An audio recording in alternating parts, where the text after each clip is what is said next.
So first item on the agenda is to call to order. And I'd like to now make roll call for the board members present. I'll start. Paul Spieler. Eric Peterson. James Langenhorn. Marcia Zillis. Andrew Stuffler, Secretary, non-voting member. All right. Now, at this time, we would like to open for public comment for anyone wishing to speak on items not on this agenda. Please note, due to time constraints, each person may be limited to 2 minutes.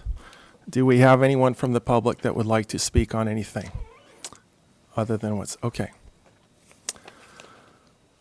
All right, we will now close the public comment and move to the approval of the minutes for the Building and Fire Board of Appeals meeting on September 6th, 2018. Are there any comments from the board? Excuse me, Mr. Chair. Are there announcements? Is that where we're at? No, minutes. Oh, approval of minutes. Yes. Okay, so do we have any comments from the board on the minutes? I need a motion from the board to approve. As a matter of record, you don't need to be here to move the minutes approved. Motion to approve the minutes. I'll second it. All in favor, say aye. Aye. All opposed? The motion carries. Next item on the agenda, are there any announcements? Yes, Mr. Chair. From the City Attorney's Office, we have John Doimus, who will be giving us some advice on the conduct of the hearing for the first item and also general conduct for the meeting. Okay. Thank you. Good afternoon, Commissioner Spieler, members of the Board of the the Building and Fire Board of Appeals, Assistant City Attorney John Doimus. I just wanted to give kind of instructions in terms of the process today. It's very important because this is a matter that can be not appealed to council, but directly straight to Superior Court. So you're one of the few commissions in any decision that is made. A lot of other commissions, there's another layer, another step before it would ever go to a Superior Court. Yours is one of the few where there is an appeal to City Council. It would be going straight to Superior Court if a party who has standing wanted to challenge your decision today. So in terms of proceeding, what I suggest is opening up with the appellant, starting first. From what I understand, there are 2 appellants on this, and both parties agreed to merge it under one appeal. Per our rules, each side gets 5 minutes. Actually, before I get to that, I will allow staff to present anything if they want to on their decision, the chief building official's decision. After that, we can start with the appellants. Each appellant will have 5 minutes to present their case. Then the next 5 minutes will go to the property owner or his representative. After that, we'd close that portion, open it up to any public comment. And from that point on, after public comment is closed, we already have a standing motion already. The standing motion is whether to approve or uphold or deny the chief building official's decision that the permit should be issued because the grading that was done suffices. And there's deliberation. There's to be no comments from the members of the public during deliberation during that period. I will ask that person if they do comment like that to remove. I know we had that last time, and I don't want that to occur again. This is a recorded hearing. This is a hearing that's put on the record for a court to review possibly, and all it would do is hurt any findings that were to be made in this process. After that, if you decide, whatever decision you make, I ask that, and it will help shape it during that time, to issue findings why you support or deny the decision. So the scope of the appeal. Oh, and then one final thing. The scope of the appeal is very direct and precise on this. The scope of the appeal is whether the grading that was done was over the amount allotted under the municipal code or under it. Nothing more to present on that. That's the direct scope of the appeal on this issue. And that's it. Okay, thank you for that. So we have our first subject item, which is the 836 De La Guerra Terrace, second appeal of decision issued to issue a building permit. So at this time, I'd like staff to please present and advise of the standing motion. Thank you, Mr. Chair. And I'd like to acknowledge for the record, since this is just an audio recorded meeting, that Board Member Maloney just joined the board meeting. Good afternoon.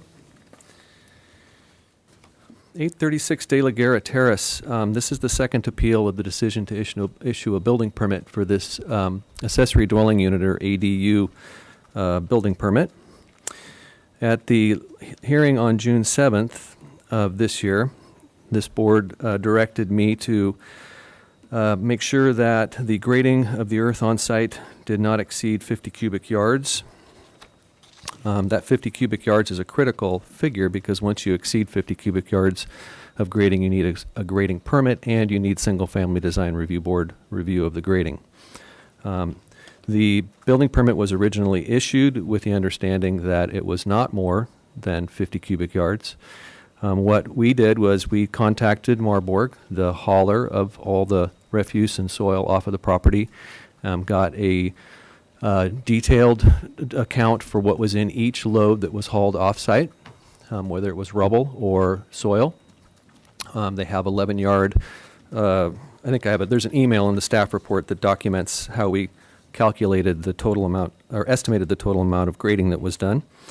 It was very close, but it was less than 50 cubic yards based on that calculation. We further, we asked for a licensed civil engineer and surveyor to go out and survey the property and give us an estimate of what they felt professionally was the maximum amount of grading that occurred, exclusive of the footings. Footing excavation is not to be considered grading. That's specifically in our grading ordinance. And we found in that review from those professionals that they too came to the conclusion it was less than 50 cubic yards. With that documentation, and after going through that exercise, we then reissued the permit for the accessory dwelling unit at 836 De La Guerra Terrace, and then subsequent to that, we received the appeals that are before us today.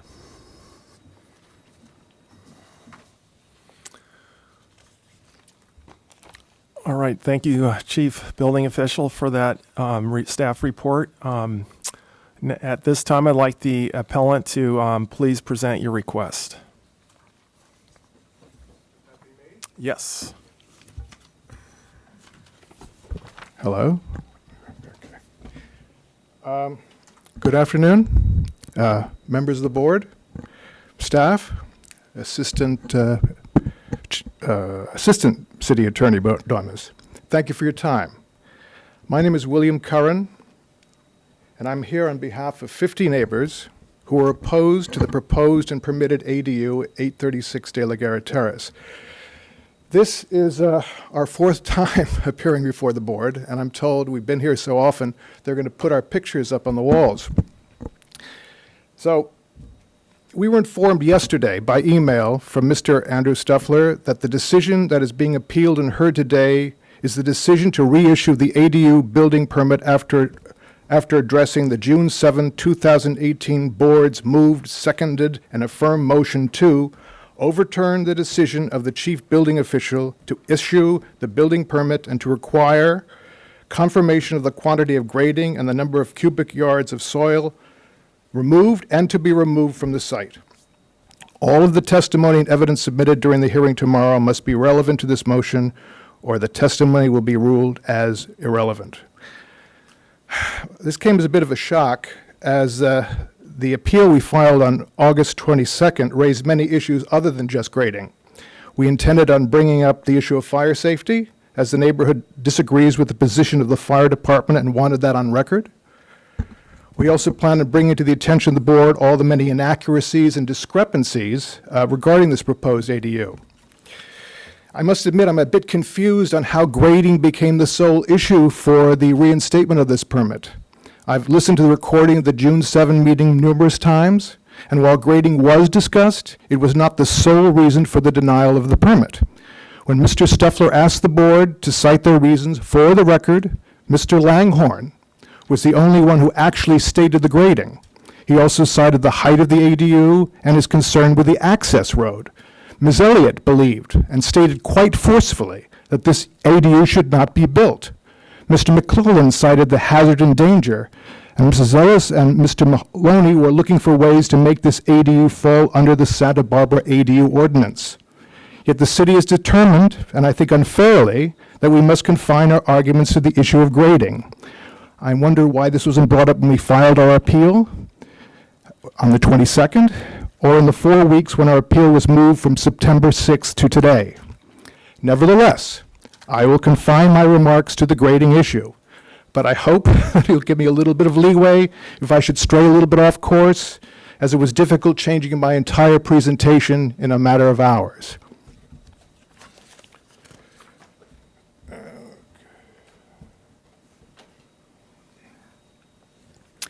On June 7th, the Building and Fire Code Boards of Appeal voted unanimously to not uphold the decision of the chief building official, and the permit for the ADU at 836 De La Guerra Terrace was revoked. John Doimus, the assistant city attorney, said, "As of now, there is no permit. The decision is final. The only remedy is Superior Court." Yet, on June 8th, 1 day later, Andrew Stuffler, the chief building official, sent a letter to Mr. Cohen, the owner, giving him a blueprint as to how he might get the permit reinstated. Why didn't Mr. Cohen have to go to court? That is point number one. In the letter sent to Mr. Cohen, I wish this thing were, Mr. Stuffler asked for three things. One, a wet stamp letter from a civil engineer estimating the amount of grading that had left the site and the amount of grading required to finish the project. Two, a survey of the current site conditions by a state licensed surveyor. Three, a site plan from a state licensed surveyor that shows the changes in elevations between the current topographical conditions and the site's topological conditions prior to the installation of the large terrace retaining walls in the backyard of this property. But in his wet stamp letter to the city, Christopher Wall, the civil engineer, did not supply item number 3 because, as Ted Meter, the architect of the ADU, stated in his June 14th letter to Mr. Stuffler,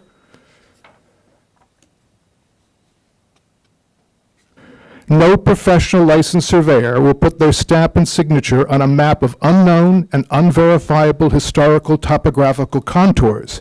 The best they can do is reference the city's GIS, which is limited to 2-foot contours of insufficient detail and obvious inaccuracies. Now, item number 2, a survey of the current site conditions.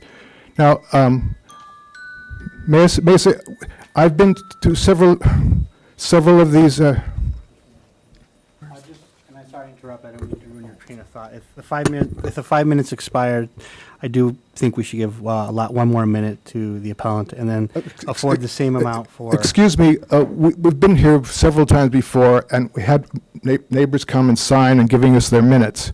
So I believe we should be able to do. That's for public comment, which you can do that for public comment to raise that. But in terms of the actual presentation of the hearing, it's 5 minutes per appellant. So, there's two appellants. This is a very important issue, and I'd like to be able to. We've waited 4 weeks in order to come here. I completely understand that. It's only to be fair to both sides, to strict in terms of the time limit, as well as we understand there's a large public comment, and also, to be frank, too, to have an orderly hearing. Last hearing wasn't orderly, so that is the goal. I would like to be able to finish my presentation. Have 1 more minute, please. I would like to overrule that and give you a couple more minutes, so go ahead. Thank you, sir. We did have neighbors come here, and we don't cause problems. We just want to be able to present our case. Now, it's going to take more than a couple. Then I just need to acknowledge that this is a record that will be circumspect. So if you give that privilege to the appellant, the equal opportunity must be given to. I'm certainly willing to have that. Let's keep going. All right, thank you, sir. Okay. Okay, number 2, the survey of the current site conditions. They did do a survey of the current site conditions. The problem is the survey does not establish the property lines. It depicts a fence line and assumes the fence line as the property line. I think you can see there where it says fence, and up above there where it says fence. Can you see that? Well, I have in the handout, there is a close-up of that photograph. Also, the survey does not have a horizontal control. which is necessary to establish both the property lines and the ADU's distance from the property lines. I don't know how we can talk about grading until we first establish the property lines. Now, we discovered the issue of the property lines. We tried to hire a licensed surveyor and civil engineer to survey our western property line and review the figures of Mr. Cohen's civil engineer. It looked to us like the ADU being built was awfully close to our property and might be in the setback. Every surveyor we tried to hire said that it would be impossible to establish the property line and hence to know the accuracy of any of the numbers without a survey of record, and therefore they would not be able to wet stamp their findings. I've included in the handout a copy of a conversation with Mr. Jose Cardenas, one of the surveyors, if anyone would care to read it. Now, this survey exhibit of July 20th, 2018, supplied by Dodson Land Surveying, as well as the grading estimate supplied by Christopher Wall, the civil engineer, in his wet stamped letter, is based on a topographical map from 1995 that Ted Meter, the Cohen's architect, wrote was of unknown and unverifiable historical contours with insufficient detail and obvious inaccuracies. Not only that, but as I mentioned before, the survey assumes the fence line as the property line. We don't know how this could be. Our fence, which predates the purchase of our property in January 1999, encloses 3 sides of our property, but is not an accurate property line. Our fence, let's see if I...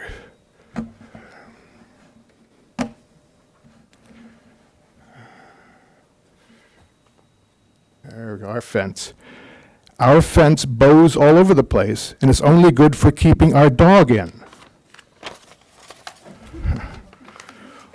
Also, our neighbors, Olga Elini and Matt Huzarek, whose property abuts 836 De La Guerra Terrace, are concerned that the ADU may be encroaching into the western setback.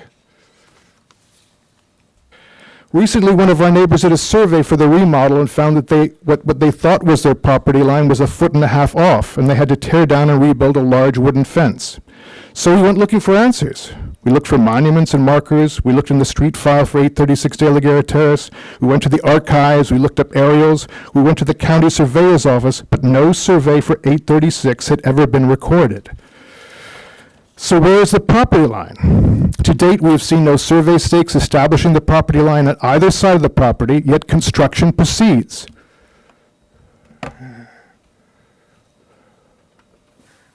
Okay. Is it the fence? Perhaps that's the property line, but that seems unlikely for the reasons I've just mentioned. Or could it be the low stone wall there? Had there been a survey with a horizontal control to accurately establish the property line, you could then measure 10 feet from the property line to accurately establish the setback. I say we're shocked the city's allowed this project to get this far along when no one knows where the property line is. I would have thought that was Building 101. That is point number 2. Now we come to the issue of grading and whether more than 50 cubic yards of cut and fill will be performed at this site, sending this project to SFDB. Okay. Mr. Cohen's civil engineer in his wet stamp letter estimates that approximately 48 cubic yards of grading has been performed between 1994 and September 2007. More on this later. He estimates that an additional 34 cubic yards will be required to be removed from the site to complete the project per the permit set.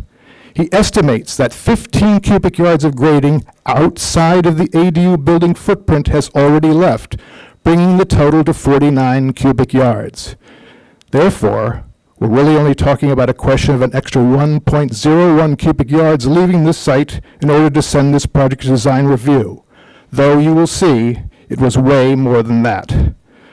The one thing we've learned the more we dig into this project is that not everything written down is accurate.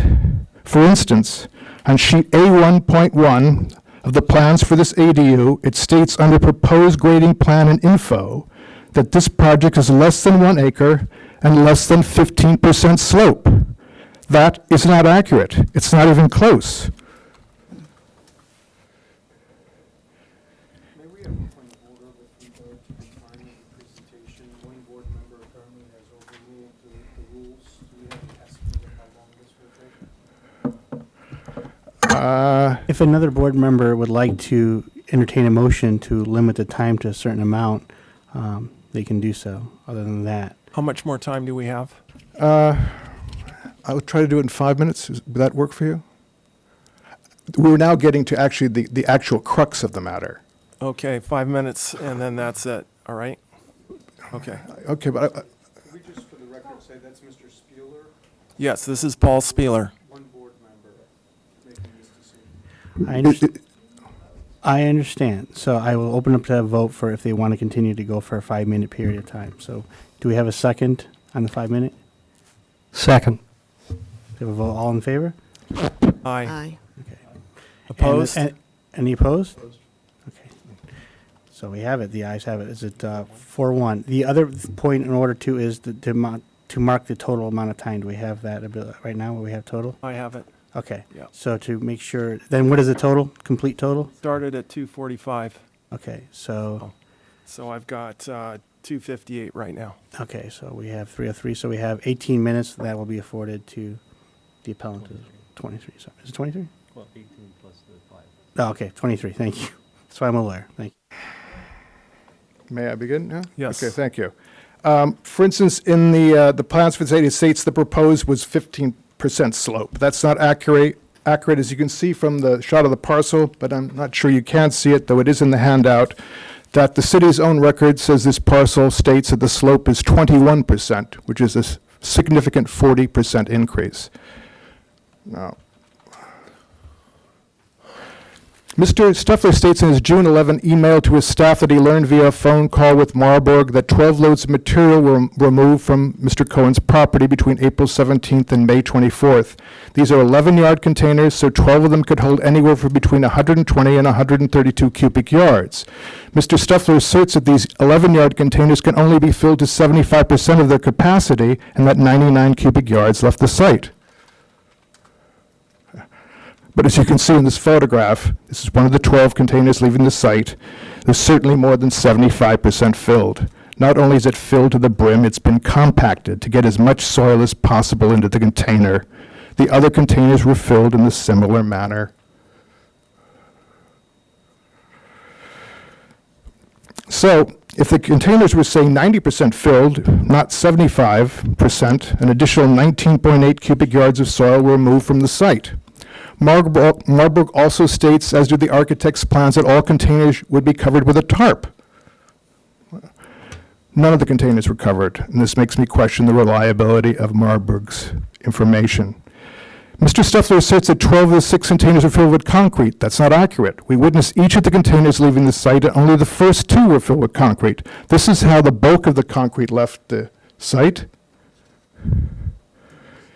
In pickup trucks, day after day after day.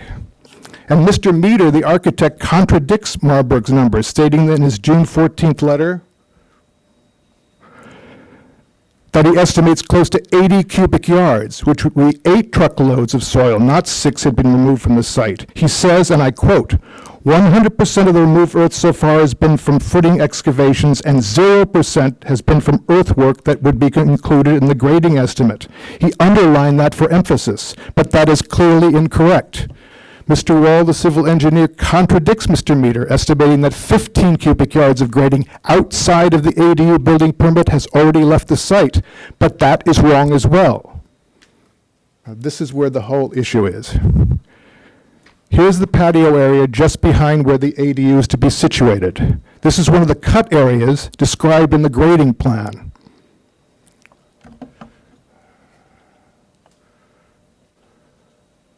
See the date there, April 7th, okay. This photo shows the start of the work of demoing the patio area. The next one shows the work continuing. This one shows the work nearing completion. Mind you, all this work was done before the excavation on the footings began. You can see the wooden stakes there outlining the ADU footprint. Here's the last photo showing the demoing of the area, the patio area, nearly complete and the excavations to begin. This photo was taken on April 30th.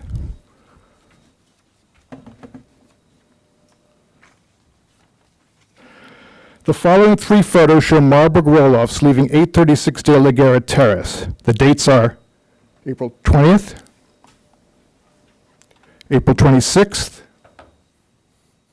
and April 27th, all before April 30th. So none of the soil in these roll-offs can be from the footings, as Mr. Meter stated, which means that even if you make a conservative estimate, 2 11-yard roll-offs filled to the brim with soil and 1 filled to 3/4, you come up with around 28.5 cubic yards of soil.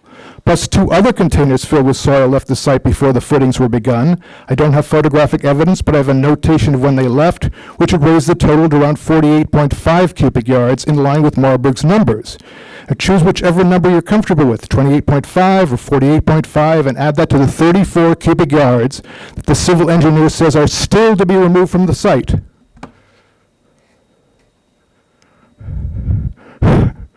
And you come up with way more than 50 cubic yards. And that doesn't even take into account the 48 cubic yards of illegal grading that they're using for this project that should be added to their total, which proves that the civil engineer's wet stamp letter is inaccurate. Therefore, this permit should never have been reissued, and the project should be sent to design review. Would anyone like to see the photographs again? No. Okay. Now, you're probably going to hear from Mr. Cohen's team, this is unfair to take away the permit now, after they have poured concrete and framed the ADU. We repeatedly raised this issue with the chief building official and city attorney's office. I'm sorry, that's time. So, but thank you for your presentation. I would like for the record, that I would have thought that fully seeing through the issue was more important than meeting a time limit. And I don't have much more to proceed, but it's actually very pertinent to this case. I just think that... Mr. Curran, the Yeah. commission already voted on this issue. Please, in terms of having a point of order, please, the commission's already, it's time for the appellant, for the property owner to proceed with their, Will I be allowed to make any counter comment afterwards? not, in our rules don't call for it. It's 5 minutes for each party. So even in public comment, then? You can make a public comment slip, absolutely. You can use That's a public different So I comment. thing. can So use we're my trying- time in public yes. comment? Okay, Yes, very we're well. trying to very fine. proceed. Okay, thank you very much. Okay. You also filed an appeal, so you are the appellant, Yes. so you have absolutely a right to appeal. Next Please appellant, state your please. name for the commission.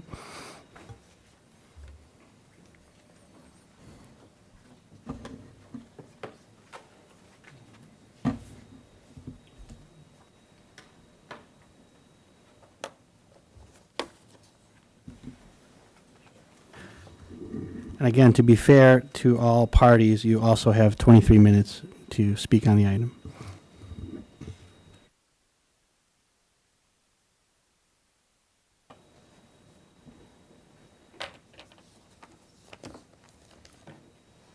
Okay.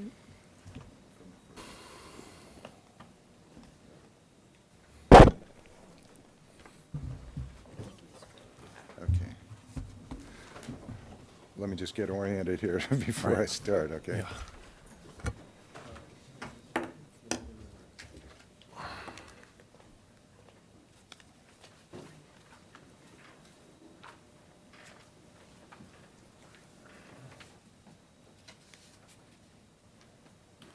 Okay. You know, if you don't mind, I'm going to turn this so that I can see the slides, if that's all right with you.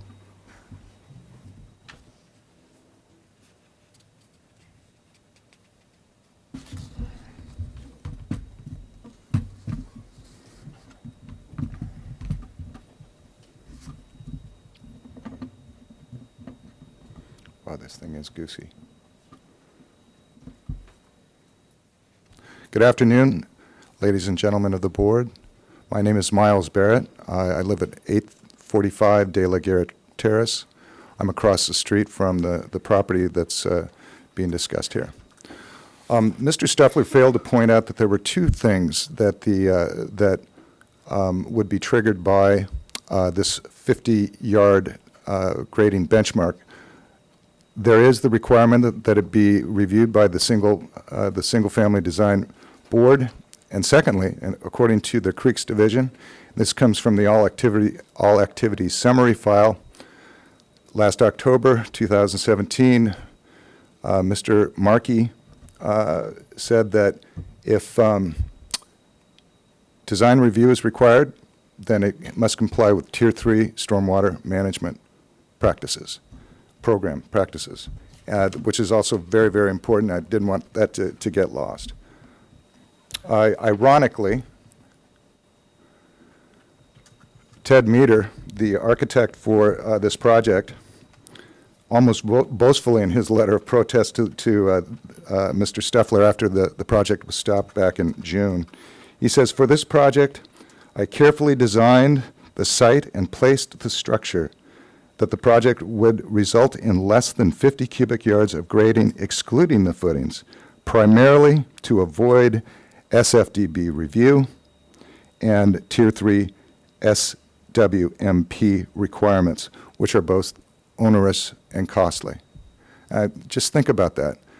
This architect designed it specifically so that it would avoid review for appropriateness, which is the main charter of the Single Family Design Board, where they are there to ensure that single-family residential unit projects are compatible with the surrounding neighborhood in size and design. And he specifically designed it to avoid Tier 3 stormwater management, which is to the benefit of the neighborhood.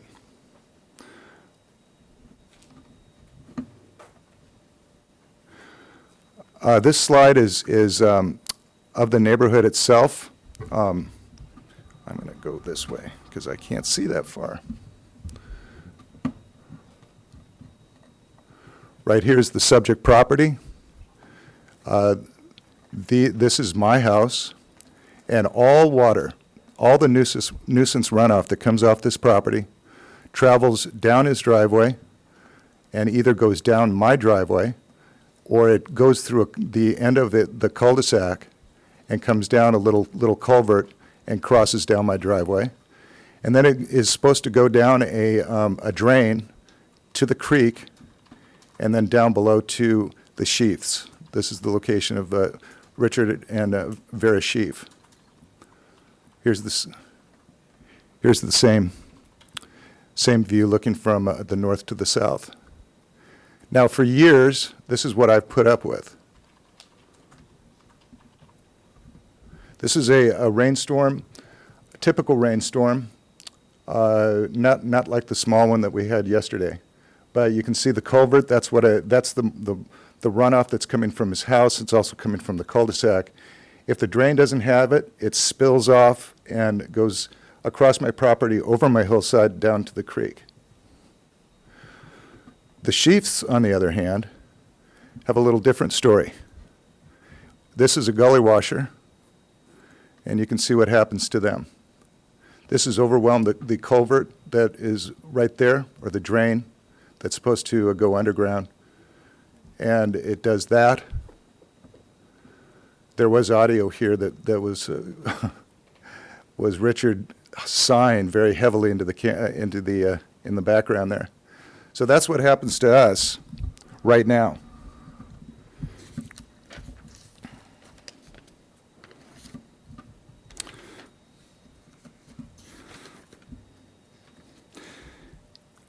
And to be honest with you, I don't know why Tier 3 wasn't automatically triggered here. My next door neighbor just put in a patio of 800 square feet. They were required to do Tier 3. This is a patio and a rooftop that comprises more than 1,400 square feet. And I know the only way I'm going to get there is by establishing that there's grading more than 50 yards. And tell you what, all the downstream neighbors, myself included, are going to sleep much better knowing that this guy's going to have to percolate nuisance water, storm water on his own property. So you've heard about the wall letter. This is the what we're going after because this is what Mr. Stuffler used as the basis for green lighting the permit after it was stopped. And in it, and Will has covered this, but I'm going to do it very quickly. Mr. Wall cites 4 resources: on-site visits, the topography that is the Dotson survey, plans prepared by the architect Ted Meter, and the City of Santa Barbara aerial topography mapping revised in 1997 by Penfield and Smith engineers and surveyors. So let's take the first 2 together. Will showed you a close-up of the Dotson survey, and what's important to note here is that the on-site visits and the Dotson survey were both done when the site looked like this. It's obliterated. I love the jetty that's forming on the east wall here. But there is no way that Mr. Wall could have determined that the site looked like this by the time he got there, because this is what he was looking at. So those were the first 2 bases for his decision. The next 2, there was plans by Ted Meter, and then this Penfield and Smith report, which it took me a while, but I found it. This is it. These are the 2-foot contours. You can see that this is revised in 1997. It's done by Penfield and Smith. It doesn't really give you a lot of info. Those are 2-foot contours. Not sure when the actual those lines were established, but not a lot of detail. So what I did is I then overlaid the Penfield contour lines onto the Dotson map, and I found that when I scaled it, they lined up exactly. So here's the Dotson survey. Here's a blow-up, and I've now put in the patio, which I used the measurements from Meter's plans. Here's a blow-up even further. You can see that the dark lines are from the elevation shot when Dotson was on the survey after it had been obliterated. These other lines that I've highlighted in blue, those are the Penfield lines.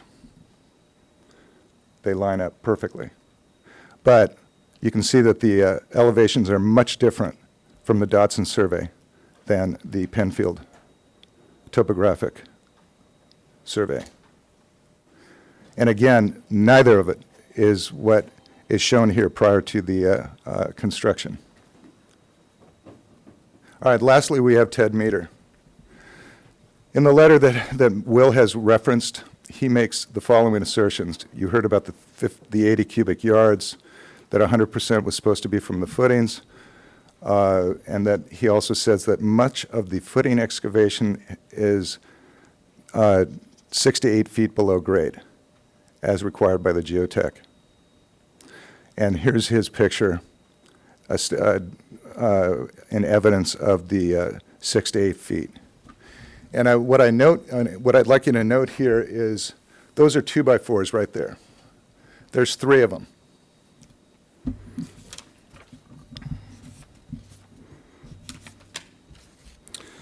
Now, those 3 2x4s total about 12 inches. For that spot right there that he's using in support of his 6 to 8 feet deep, you would need 15 more 2x4s to get to 6 feet deep. You would need 21 2x4s to get to 8 feet.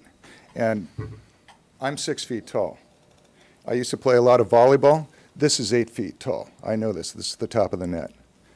And I defy you to even think that someone is digging a form 6 to 8 feet deep. A quick question. How did you determine those were 2x4s? Just by looking a blow-up of the photo. Because it looks like the stakes are 2x4s, and it looks like those that you're pointing to would be more like 2x6s. Okay. All right. Even better. Okay. I mean, that means that those are 18 inches instead of 12. I wanted to be conservative. Okay.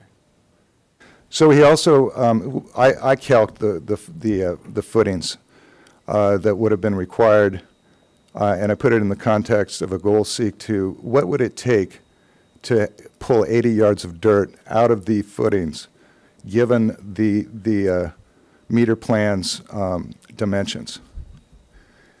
And if all the footings were at least 24 inches wide, or pardon me, 30 inches wide, it would have to be 4.6 feet deep, all of them. And if they were 24 inches wide, which is probably more often than not, that would have to be 5.5 feet deep on an average, which is about this tall, all of them. So I think that's nonsense.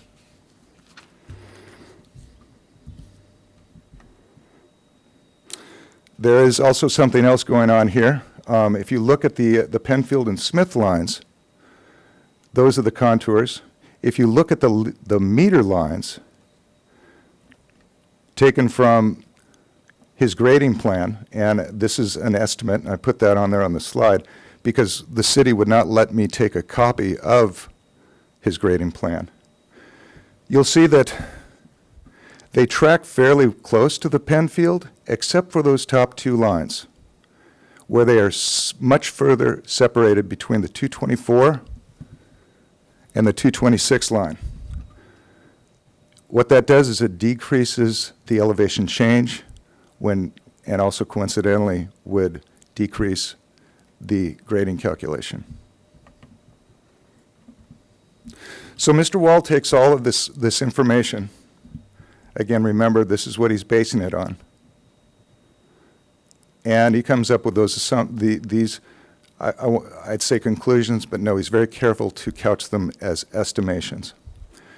48 yards has been done before the project started, 15 has been taken out to date, and 34 to go, for a total of 49. And all of it, well, I included this photo. This is two photos sketched together, taken on April 30th. I bet you Mr. Wall didn't know that this excavation had already occurred and had been covered back up with the footings that finally were taken out of the ground and deposited everywhere. I bet he didn't even know that. So he wouldn't have known that the area he was looking at was already obliterated, and he was looking at some to be graded, he was looking at footings. So according to the meter grading plans, there were three areas. There was the patio area, which is number 1, a fill in area 2 of 12.4 cubic yards, this is using meters numbers, and a cut in area number 3 at 4.2 cubic yards. Now, I have a longtime friend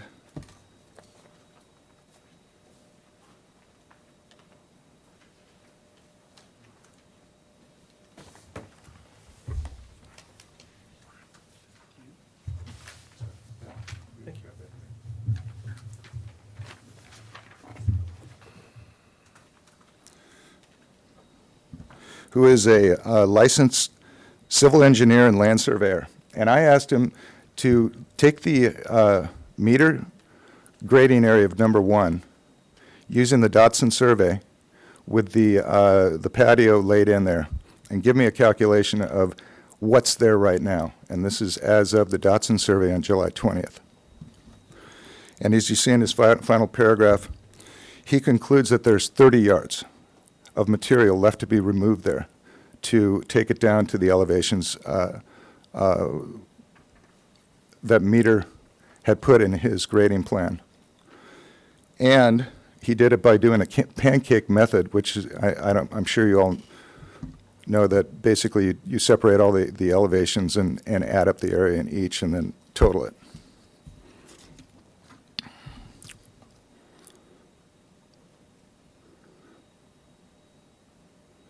Oh, this is his letter.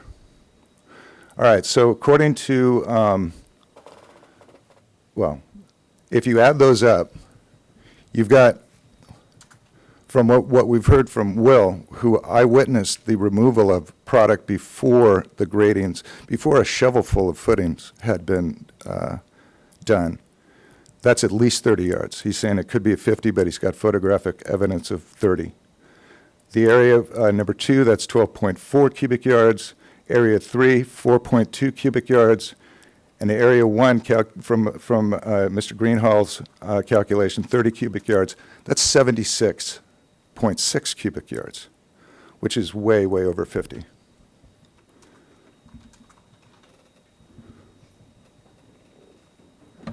I'm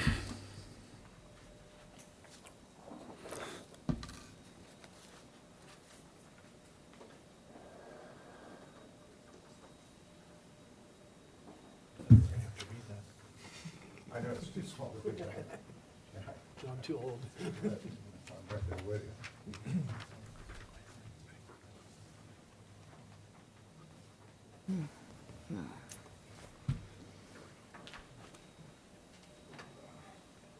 How many minutes do we have? 20? 23, okay. I'll be quick.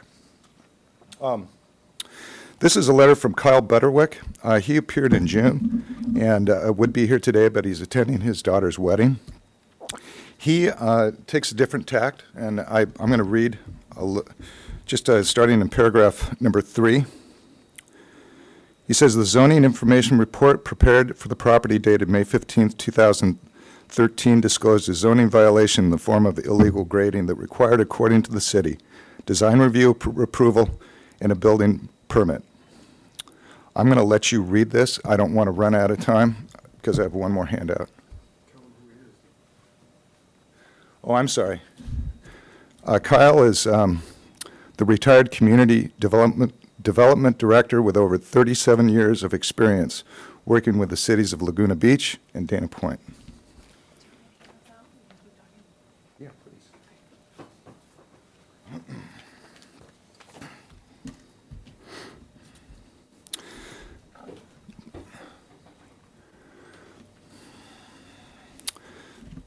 So, in preparation for this, and I saw Mr. Stuffler's staff report, something caught me on his first page, which is under paragraph 2. It says, an amendment to their ADU building permit application to show grading in excess of 50 cubic yards and seek additional approvals, mentioned in paragraph 1 above. And that caught me by surprise. That was different from anything else that we'd heard or saw. And so I poked around the website, page 2, and lo and behold, last Monday, a new ADU permit, a new permit was applied for on this property. And that's page 2 of the second handout that I've given you. It's a grading permit for 40 cubic yards to abate zoning violations that were on the site beforehand, new site walls, and remove unpermitted walls, fences, and sheds. In essence, what they are doing here is they are now trying to do an end run on you guys by filing a separate permit, split the grading in 2, and keep it from going to single-family design board that this neighborhood is desperately trying to get there, so that somebody is going to look at what the appropriateness of this, and for all the downstream folks to get Tier 3 stormwater management. The last page of that handout is the email after I shared my discovery with Mr. Butterwick, and it is a rather scathing response. So, I think that between Mr. Curran and myself, we have established, and Mr. Butterwick, we have established that this grading is so far above the 50-yard break, and that the property owner here has been doing everything possible, even now splitting the permits, to keep from getting this thing to go to the first reviewing body that is there for our benefit, to determine whether it's appropriate and whether it should be done. That's all we wanted from the very beginning. none of us in this room are against the Cohens putting in an ADU. What we have been against from the beginning is them building a two-story house disguised as an ADU and bypassing all of the safeguards that this city has put in place for our benefit. That's it for me. If you have any questions, I'd be happy to answer them for you. Thank you. All right, thank you.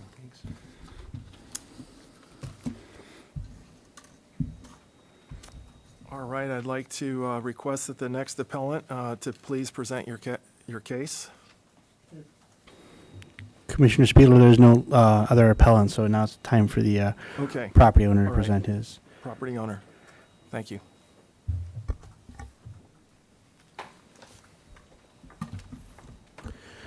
Good afternoon, Board. My name is John Tyne. Good afternoon, Mr. Stuffler, Mr. Doimus.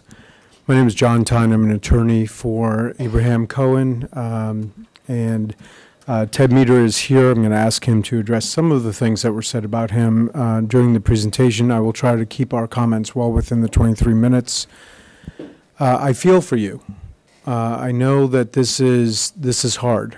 This is a tough job that you have done, and we appreciate the job that you do. I know it's difficult to hear neighbors come in and complain about projects that are approved by the city. They have a lot of emotion about it. I understand that. We don't deny that they are all concerned about their neighbor's property. That said, we do have codes. We do have laws, we do have requirements, and Mr. Cohen has abided each of those. As you know, this project was approved. There was an ADU permit that was issued, and it came before this board on an appeal. Prior to this board acting in June, the preparations of the ADU began. The work was conducted toward the building of the ADU. Thank you. And then this board did come out and say, listen, we are listening to the neighbors. We are concerned and want to make sure that Mr. Cohen is doing everything that is required of him and that all the proper review has been done, and you rescinded the permit, or you put a pause on the permit, asking that we establish that less than 50 cubic yards have been taken from this property. You appropriately asked Mr. Stuffler, who is the chief City of Santa Barbara building official, to ensure that that was the case.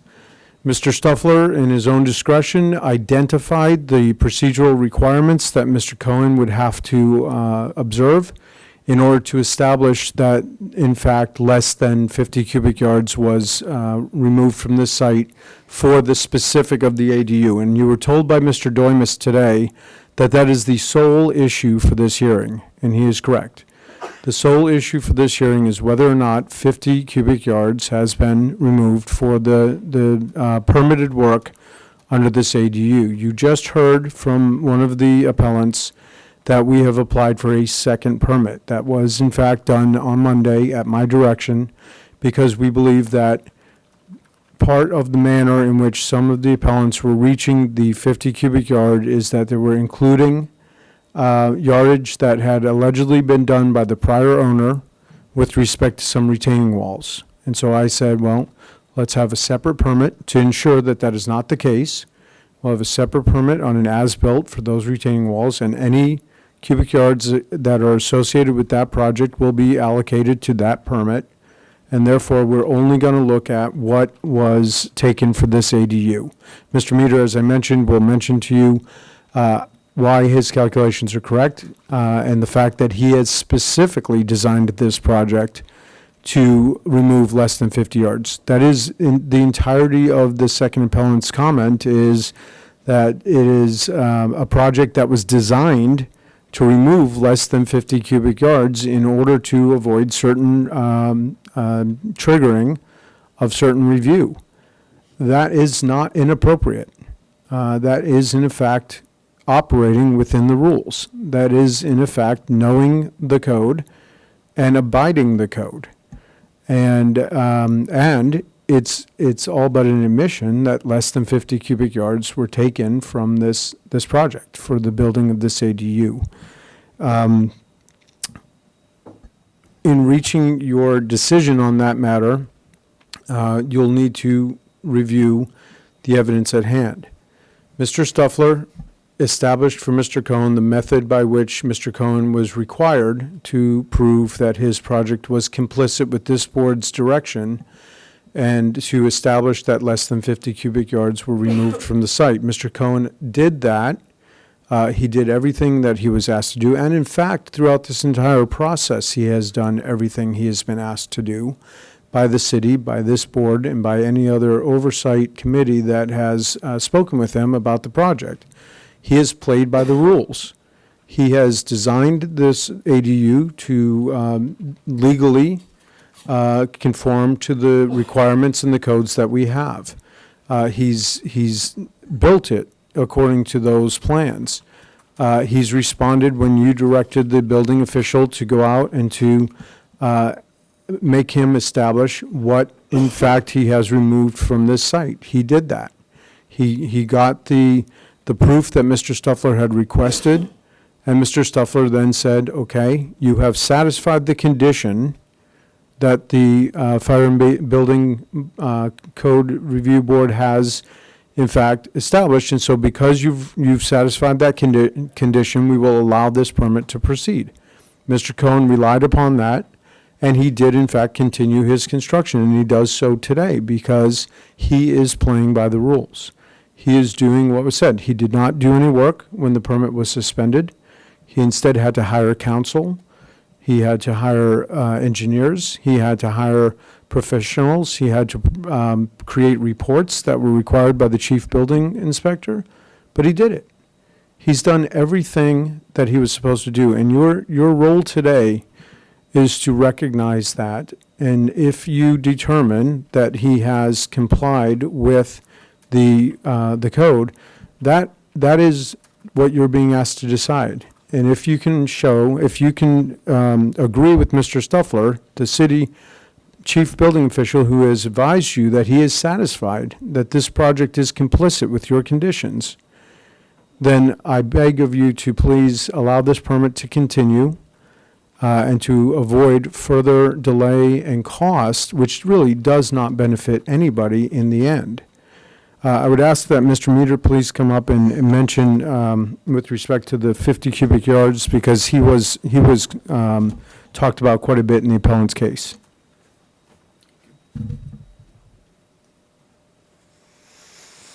Hi, my name is Ted Meter. I designed the grading and the ADU for the project. I've been quoted a number of times this evening, and I'm here to say that I stand by everything that I designed and everything that I said afterwards in all my letters to the city.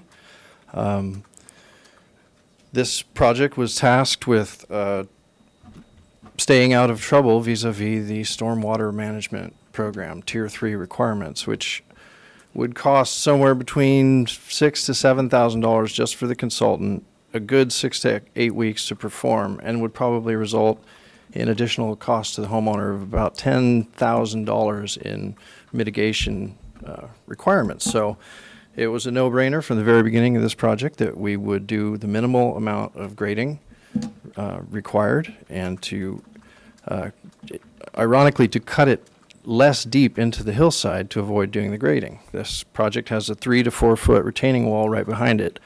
And essentially, we benched 3 to 4 feet deep into the hillside, and we couldn't do any more than that without hitting the 50 cubic yards of grading. So I designed exactly to that number. There was even trial and error involved. I calculated it, and I kept adjusting the grading until I got to 49 cubic yards. So it's not accident, and it's no conspiracy that it worked out that way. The soil engineer for the footings of this building specified that the footing shall extend a minimum of 24 inches into the light brown material. No one knows where that is when you begin construction. We hoped it would be about 24 inches into the soil. Instead, all we find on this site are basketball-sized rocks, one after another. And you see them strewn about because they didn't get put in the soil bin at the time of excavation. They get thrown off to the side, the soil goes in the wheelbarrow. So you saw a picture earlier where someone, I don't remember his name, was claiming that it was somewhere on the order of 24 inches. I assure you that picture was about 6 feet deep in the back corner. There were 3 2x6s at the very top, and the rest of it was a trench. That would have been at my head if I stood in it, but I didn't. Digital cameras don't really capture angles when they're pointed straight down into a trench. But no one knew at the start of this project how much soil would have to be removed strictly for the purposes of getting the footings down to a suitable material. It turned out to be a nightmare. And when I wrote my letter saying that I estimated just off the top of my head that 80 cubic yards had left the site, I truly believe that's what it was. It could have even been 90. The point is, it was all footings. It was all from the area staked out with the batter boards and the formwork. It went straight down. We weren't working anywhere else around the site at that time, just putting rocks in where they wouldn't be in the way. So what I have to say is, I didn't falsify anything. I did my grading very carefully. I stand by it to this day. Mr. Wall, the engineer, I never spoke to him at all. He confirmed that I came to just about exactly 49 cubic yards of grading, which makes me happy. And nowhere in this process has there been any attempt to circumvent the rules of grading. We absolutely wanted to stay out of the SFDB, and we absolutely wanted to stay out of the Tier 3 stormwater management program, which is such a pain that honestly, if I got another design job that went to a Tier 3, I would probably refuse the work. It's that bad, and it's something that you get into just by nature of being in the hillside design area and doing any kind of grading. So we had the best intentions and goodwill in designing the project, and we stand by what we submitted. Thank you. All right, thank you, Mr. Meter. All right. Well, no, hold on. Chairman Spieler, members of the board, per our rules of procedure, which is directly in the municipal code, at this point, before we start the public comment, and it's not a vote, there needs to be a motion either to amend, accept, or deny the standing motion that has been made and seconded. And I can have the Chief Building Official, Andrew Stuffler, read the standing motion at this point. And then after that, public comment will proceed, and then a vote and deliberation at that point. So if you're not clear, it's just, we have a standing motion which we read, and then they can be either seconded and proceeded or amended. So, Mr. Chair, you're in the special guide that we give you. It says it doesn't need to be seconded, but this motion will need to be seconded. So this is our normal standing motion when we have an appeal of a decision of my office or the fire marshal, that the standing motion is to uphold the decision of the building official or fire marshal. That is the standing motion before the board. It will need a second or an amendment. What's the third? Is there a third option? Deny. Or a denial of that motion. So if you do not second that motion, that would be a denial of it. Is that correct that that has to come before public comment? See, our agenda doesn't say our agenda. Yes, I understand. The agenda may say under otherwise, but I will point you to the direction of it. It is under Municipal Code Section 8.04020, subsection Section 114.1.7 procedural rules, and it governs the process for the hearings. I'd like to make a motion. John Maloney here. I'd like to make a motion that we deny or not uphold the chief building official's decision. Do I have a second? So, Mr. Chair, for the record, the motion on the floor is to uphold it, so you would call for someone to Okay. Right. accept, amend, or deny the motion on the floor. So it's, I'm making a motion Okay. to deny it. There you go. But I need a second for that motion, right? That's correct. I'll give it a second. Thank you. Point of order. Sure. Okay. Point of order. You've got Chair? yeah. Yes. Could I please just hear what the motion is? Yes. The standing motion is to uphold the decision of the building official. That motion has been amended to be deny, to deny that motion, and there's been a second on that, and now the board must vote on the motion to deny upholding the decision of the building official. Do you want to call for a vote? So yes, I would like to call for a vote. All in favor, say aye. Aye. Aye. All opposed? Nay? Nay. So 3-2, Greta? What are we in favor of? Okay. Okay, There's so, confusion as to what we're voting in favor Let me of. explain the process. I think there's some confusion here. It's a very unique rule. It's in the municipal code, and so that is our governing law in terms of this process. So what's unusual is sometimes in these hearings you don't have standing motions. Here you do have a standing motion. At this point, to recognize that before public comment, it's for the benefit of the public and yourselves. Is the standing motion going to be the one that's going to be decided in your deliberations? Or is it not going to be decided? It's going to be a different motion that's going to be decided for the deliberations. And so that is why at this point, since there's a standing motion, there needs to be a vote. And the standing motion is okay. the chief building official's decision to uphold the permit Okay, on so the let's- grading issue. We're going Eh, to do that first. Okay, so sorry. So we're going to Actually, backtrack. go ahead, sorry, go ahead. So you're doing everything right. I think might have been confusion, at least expressed by one board member. So the motion was to uphold the decision of the building official, and that motion was amended by Board Member Maloney to be deny upholding the decision of the building official. So that would be to deny upholding the decision that to reissue the permit. There was a vote on that. The vote was 3-2 in favor of that motion, which means Did you vote? I voted. we heard I voted in 3 favor of ayes denying and it. 2 nays. Right. You can call for a revote if you'd like, but the 3 ayes and the 2 nays, that is a majority in favor of that motion to deny upholding the decision of the building official. Right.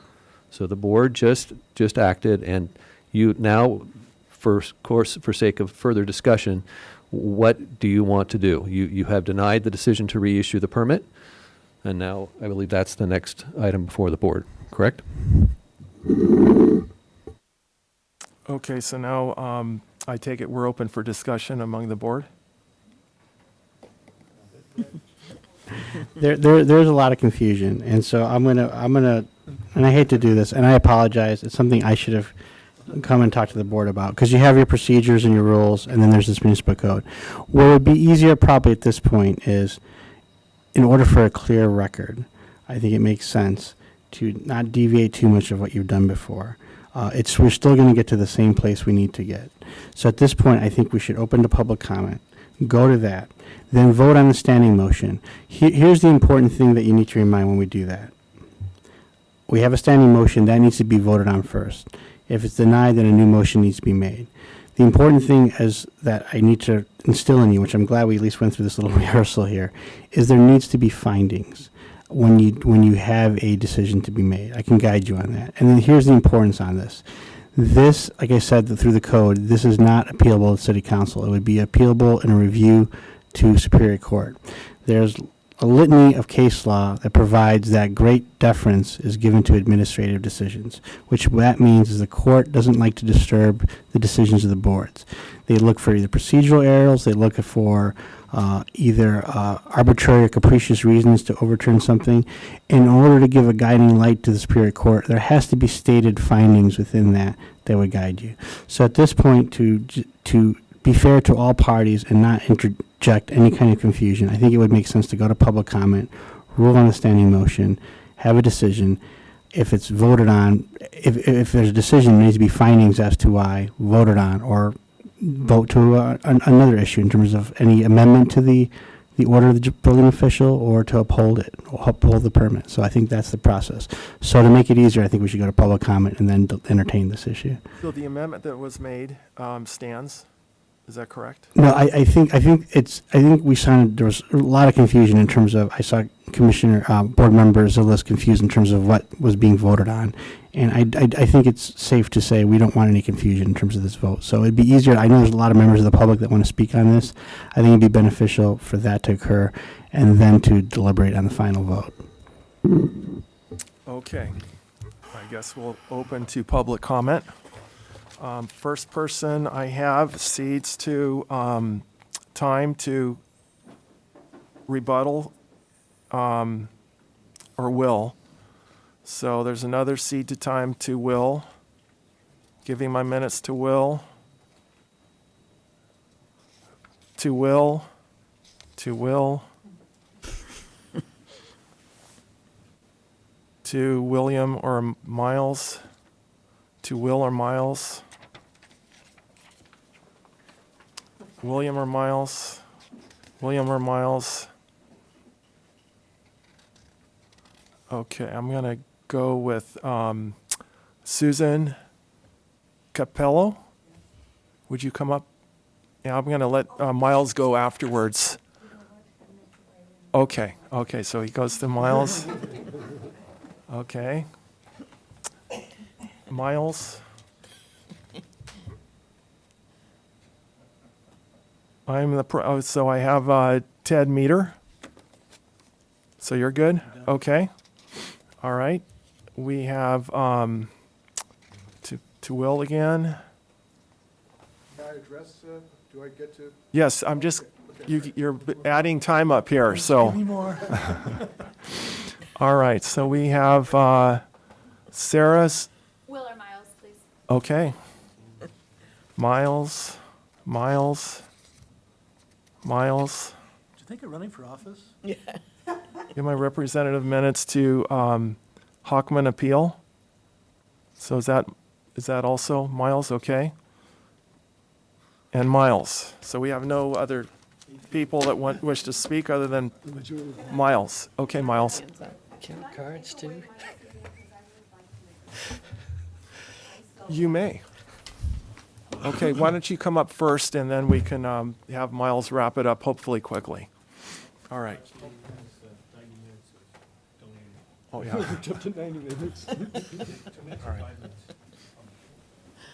right. Oh, yes, and also you have 2 minutes. Thank you. Thank you very much. And I think I'm Dr. Sylvia Corral, and I'm a property owner, manager, and a citizen of Santa Barbara. I was born at Santa Barbara City College, so Santa Barbara Cottage Hospital. So, not City College. That would have been a hard labor. But anyway, I have been at several of these meetings, and what I see is different data being presented to you. One data that is being presented by your administrative staff that believes whatever is presented to them as paperwork. It's always a paperwork trail. I don't believe the staff has gone to make site visits, has done any of the calculations themselves, has asked for additional information other than from Marlboro. I've been to several of these meetings. Versus the neighborhood who has gone to extreme lengths to show you the additional information that they have been able to gather. They have worked extremely hard. I don't believe they invent information or fake information or create information out of nowhere. I have not seen that to be the behavior of this neighborhood group. So it's basically, who do you believe? And are you willing to get sued over this? Because that is what I hear your attorney trying to do very hard, to sway you into looking at the information in a way so that you protect the city from not being sued by Mr. Cohen and the attorney. And the attorney I know very well. He's a member of my church. So, who are you serving? And will you then pay for all the damage that occurs to the neighborhood as a result of this structure? Will you be paying the additional flooding? Will you be, adding additional parking in a street where already people don't have enough room to park? People here are being harassed by Mr. Cohen, being turned in for things that you and I would never get turned in. Parking in our driveway. Do you realize that you cannot park in your driveway for more than 48 hours without moving your car? How many of you do that? I'm sorry, I'm not supposed to ask that, right? But several, there is a person here who has had to now sell their car because it cannot be parked in their driveway because Mr. Cohen filed a complaint to the city. How many of us use our garage as sheds? Well, Commissioner, unfortunately, anyway, this is my 2 minutes are up. Yes. And basically, I'm saying, who are you here to serve? You are the city council. And who are you going to believe? I know that there are people that are living this every day, and that you will see that the ADU building is bigger and nicer than the original home. All right. So I don't see how an ADU is supposed to do that. It's supposed to provide additional housing on a property so that someone can live there. That is the intent of an ADU. It is not to replace the primary home. Okay, thank you. Thank you All very right, much. Thank you. Thank you for speaking. All right, Will. Okay. Mr. Chair, yeah, you might want to take their speaker slips and find out who the individuals are that want to speak. Okay, And thank then you. that way you All can right. kind of keep track of who wants Just to write donate this and who down, doesn't. but- Would you like to speak? Okay, let VJ mention? Okay.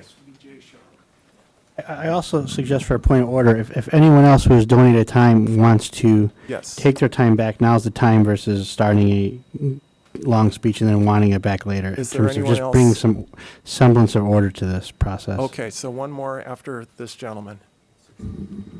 Thank you. Right, Thank you, have Board. two Yeah. minutes. Yeah. Vijay Sharma, 841 De La Guerra Terrace. I am on the south west corner, next to Miles.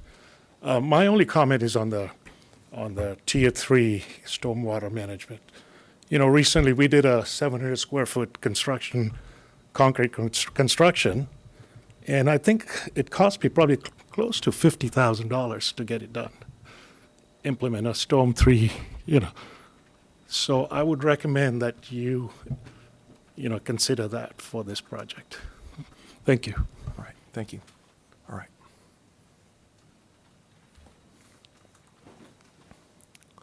And then please state your name again. You have 2 minutes.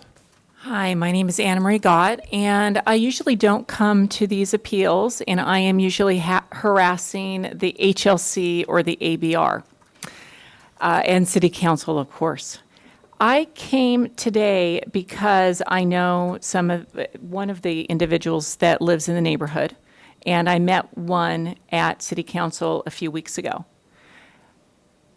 I don't know from what I have seen here today, how well trained you are to actually make the decisions that you are actually making. I don't know when the last time you received any training in what your manual looks like. I know from experience, extensive experience at the Architectural Board of Review and at HLC, and after having reviewed the Single Family Design Board, that the board members receive virtually no training, and they do not know exactly how they are supposed to be making their decisions. There is an instance where I am trying to help some people on Milpas regarding a decision that was made in 2016. There is so much confusion over that one decision that the board members have been fighting amongst themselves and cannot make a decision that supposedly was already made, and the decision that they made so appalls them that any vote that they actually make cannot pass because it's 2-2-2. It's 2-2. They cannot make a decision because they did not receive the training beforehand, so they don't know what they're actually supposed to be making their decisions on. And they, yes, do not have all of the information from staff because some of the information is missing. Some of it was never provided because some people never thought that some of the information needed to be applied because there were things that were missing in the record. You may not necessarily have the entire record. The All right. residents seem All to right. have been Thank able you. to That's provide you 2 with minutes. that information, though. Thank you. Thank you for speaking. All right, Will. I promise I won't take up my 60 minutes. Yeah. This, the crux of the matter to me is really about this grading issue, about the 80 cubic yards that the architect said came off of the site but were strictly from the footings. I think we've shown by the trucks that left the site and the digging that went on before the April 30th, before the footings even began, that a significant amount of soil left this site. It could be anywhere from 29.5 to 49.5 cubic yards, and there's much more to go. I could have shown you pictures. There's a mountain of dirt still to go. There's places all over. You can see why they're trying to break it up into 2 permits. I'm surprised they didn't try 49 permits, 1 cubic yard per permit. All I ask from the board are 4 things. Please instruct staff to immediately revoke the building permit and cease all work on the property. 2, instruct staff to require the property owner to provide a survey of record to verify the property boundaries for the purpose of ensuring the ADU is in compliance with the required setbacks. 3, please instruct staff to refer this project to the Design Review Board because the evidence on record shows that more than 50 cubic yards of grading is involved with this project. 4, under no circumstances shall this building permit be reinstated by staff without final approval of the ADU by the Design Review Board. Thank you. If you have any questions, I'd be happy to answer them. All right, thank you. Thank you, Will. Okay, let's see if I can follow this agenda now. I'm sorry, Miles. Yes. More public comment. I'm not going to take my 30 minutes either. Just wanted to emphasize that what Will asked, I would also ask that the Tier 3 stormwater management be required of the project. And now that I do have time, I want to read to you the email from Kyle Butterwick. Again, this is the retired Community Development Director. And this is after I told him that I discovered the new permit that was filed last Monday for grading of 40 yards. Mr. Butterwick says, quote, "This is a blatant confession that the grading collectively exceeds 50 yards and exactly falls in line with my recent comments about double dipping. Remember, his original application specifically requested to permit as-built grading, which means to factor in that grading in the overall quantities, which comes out to 49 cubic yards. The point here is that in order to build this project and grade the property according to the plans, they were required to regrade the original area of the property that was the subject of the zoning violation and additionally grade the rest of the property pursuant to the approved plans. You cannot separate the 2 grading components to conveniently bypass the requirements for design review approval. If you accept this premise, one could start grading a property without permits and later start another grading phase and attempt to avoid cumulative amounts of grading. This is a clear attempt to circumvent the requirements of the city." Thank you. All right, thank you for that.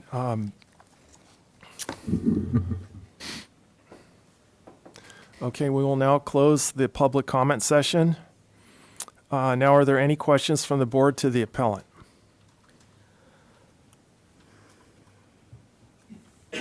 All right, are there any questions from the board to the staff?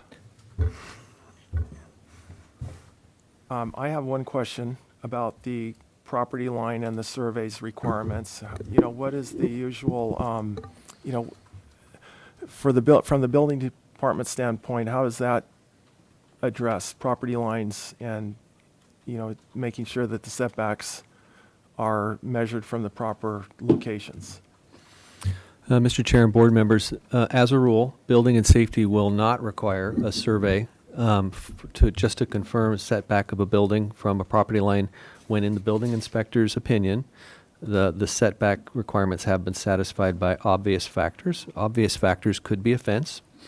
There is an assumption that a fence that exists between properties that's hasn't been disputed, hasn't been brought to our attention to be in dispute, is a boundary, is a property line boundary. We will measure to that. That said, if we get closer than 5 feet to a property line, we do start to look more critically at it because there are fire resistive construction requirements that come into play. So it becomes more a bit, it's not only a quality of life issue, separating buildings amongst property owners, but it has some fire safety elements to it that we want to make sure we're not compromising by allowing it to be 4.5 feet or 3 feet in where it would require fire resistive construction or protection of openings. All right. Thank you, Chief Building Official. Are there any more questions?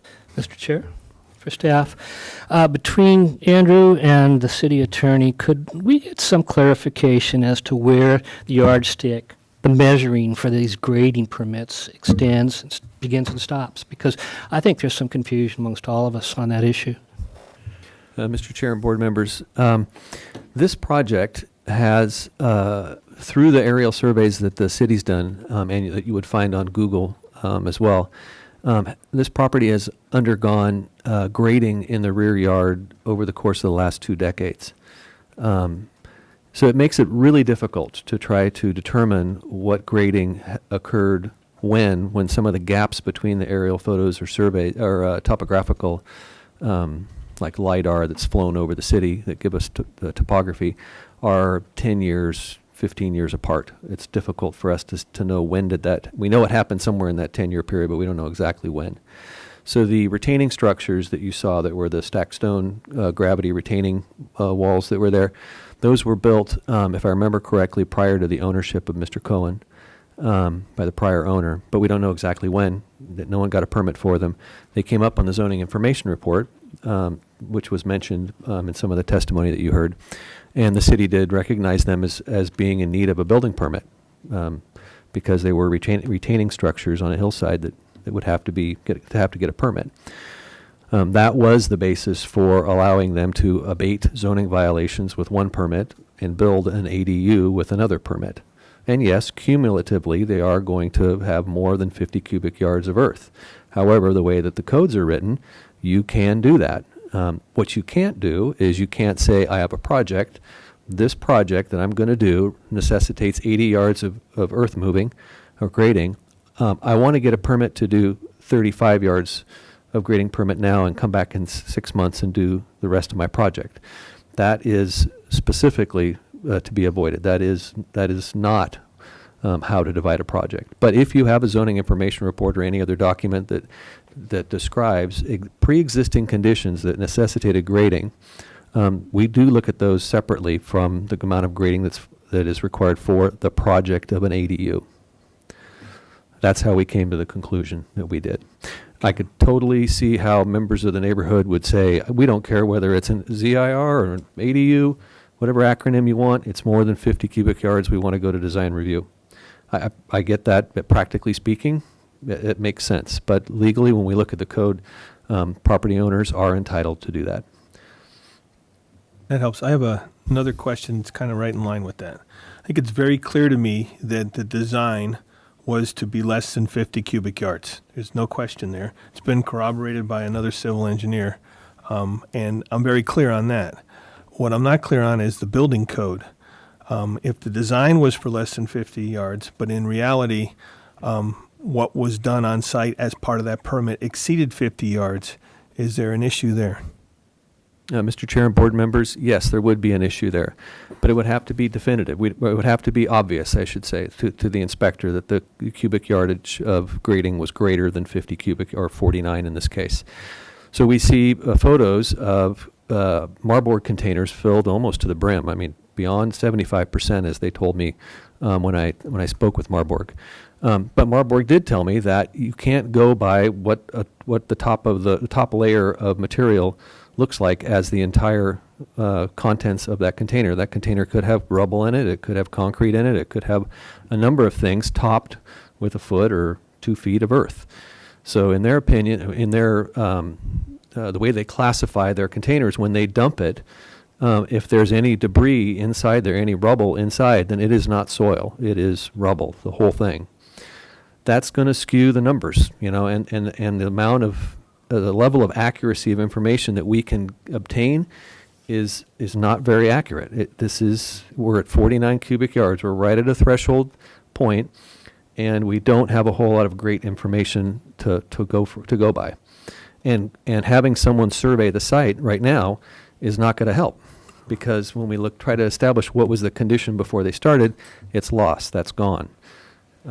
So hopefully you can kind of understand the predicament that we're in.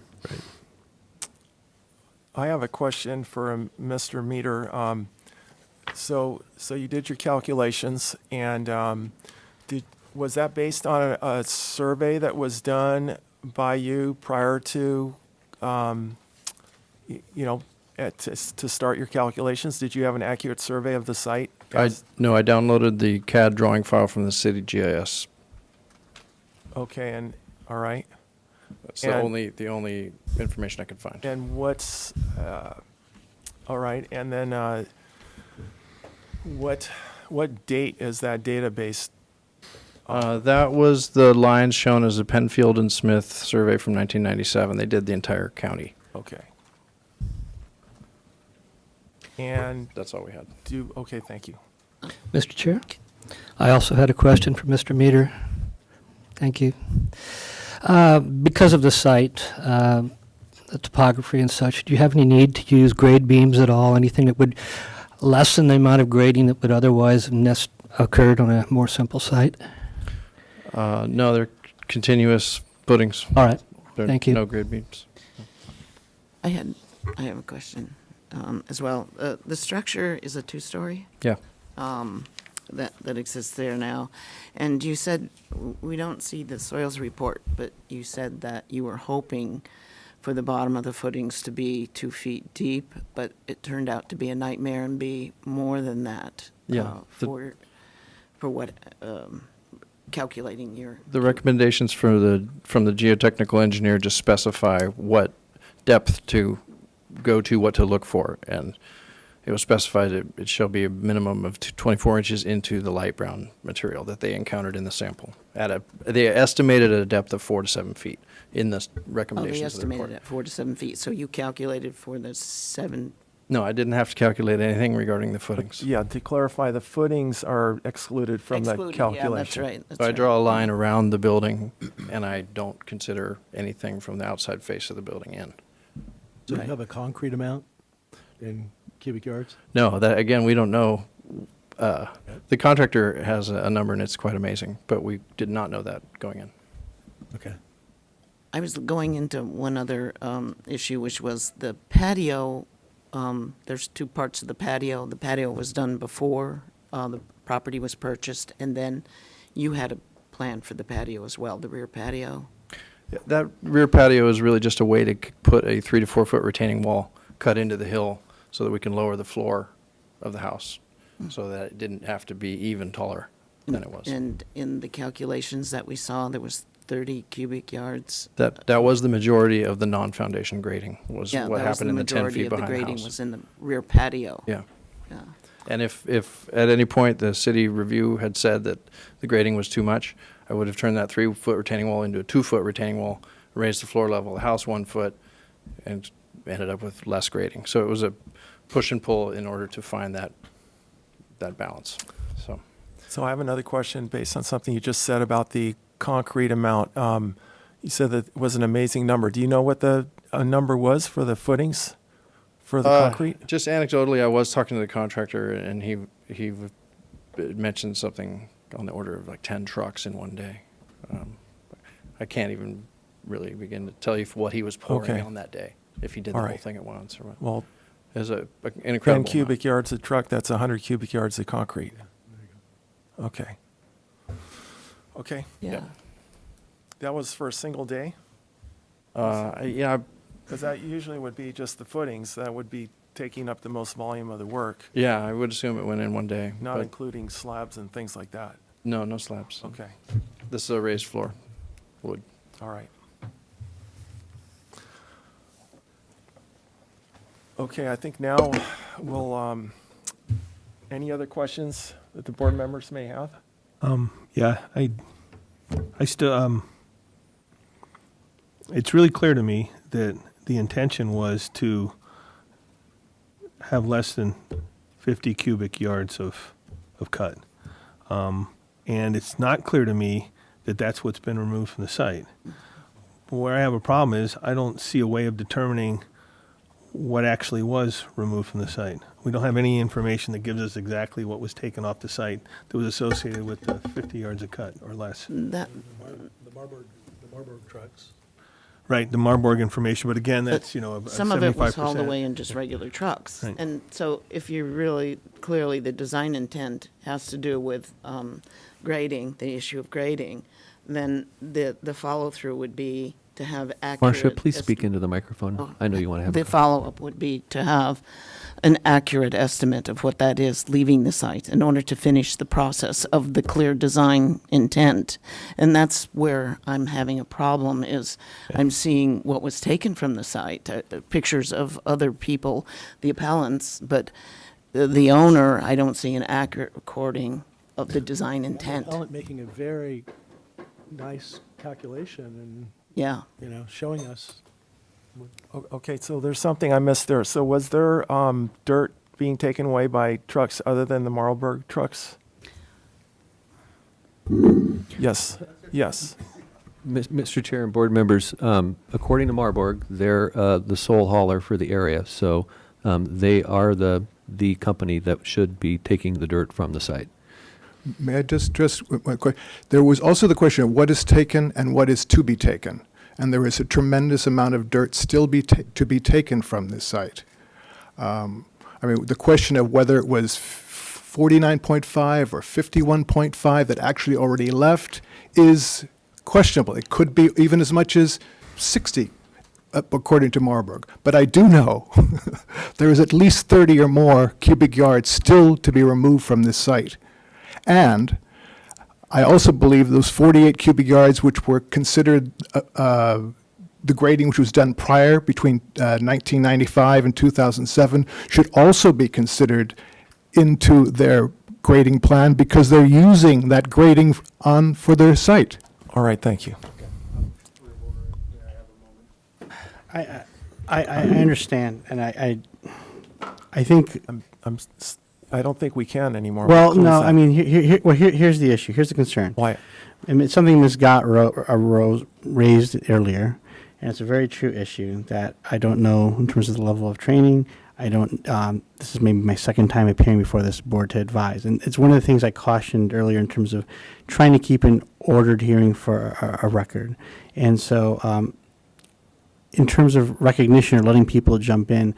It's what hurt. It's the issue about this hearing is due process, and due process also incorporates fairness to that. So, without getting into the technical nitty-gritty of proceedings or process, sometimes what needs to be in the forefront of everyone here is just the concept of fairness, and not having people come and shout out in the audience or talk in terms of that.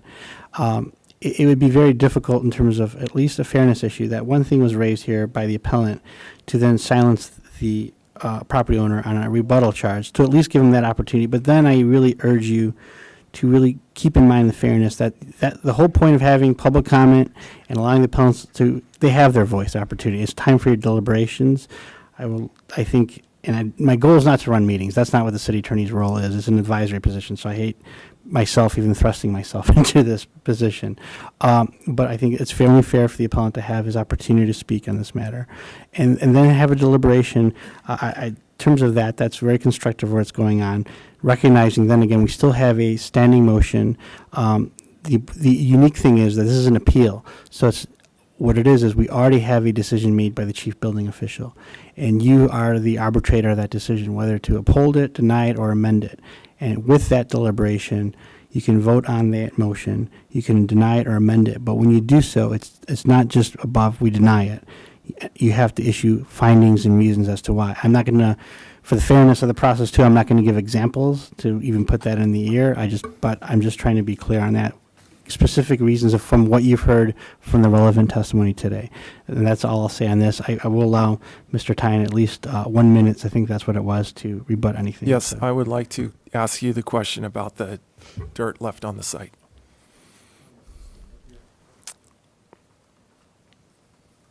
And I think that is the point today. It's exactly that. I heard Mr. Mahoney correctly state that we don't have a way to determine, except if you look at the reports that were generated by civil engineers and have stamped evidence of what was taken from the lot, we do have a way in that regard. I know Ms. Ziles had mentioned that the owner didn't keep records of that. Well, the owner was not required to keep records of that. The owner was told by Mr. Stuffler after this board made your conditional conditions with regard to permit, what the owner had to do, and that was to get the civil engineer and to get the evidence that the owner presented to you. The owner was not given all of this other evidence before today's hearing. The owner provided what was asked of the owner. And Mr.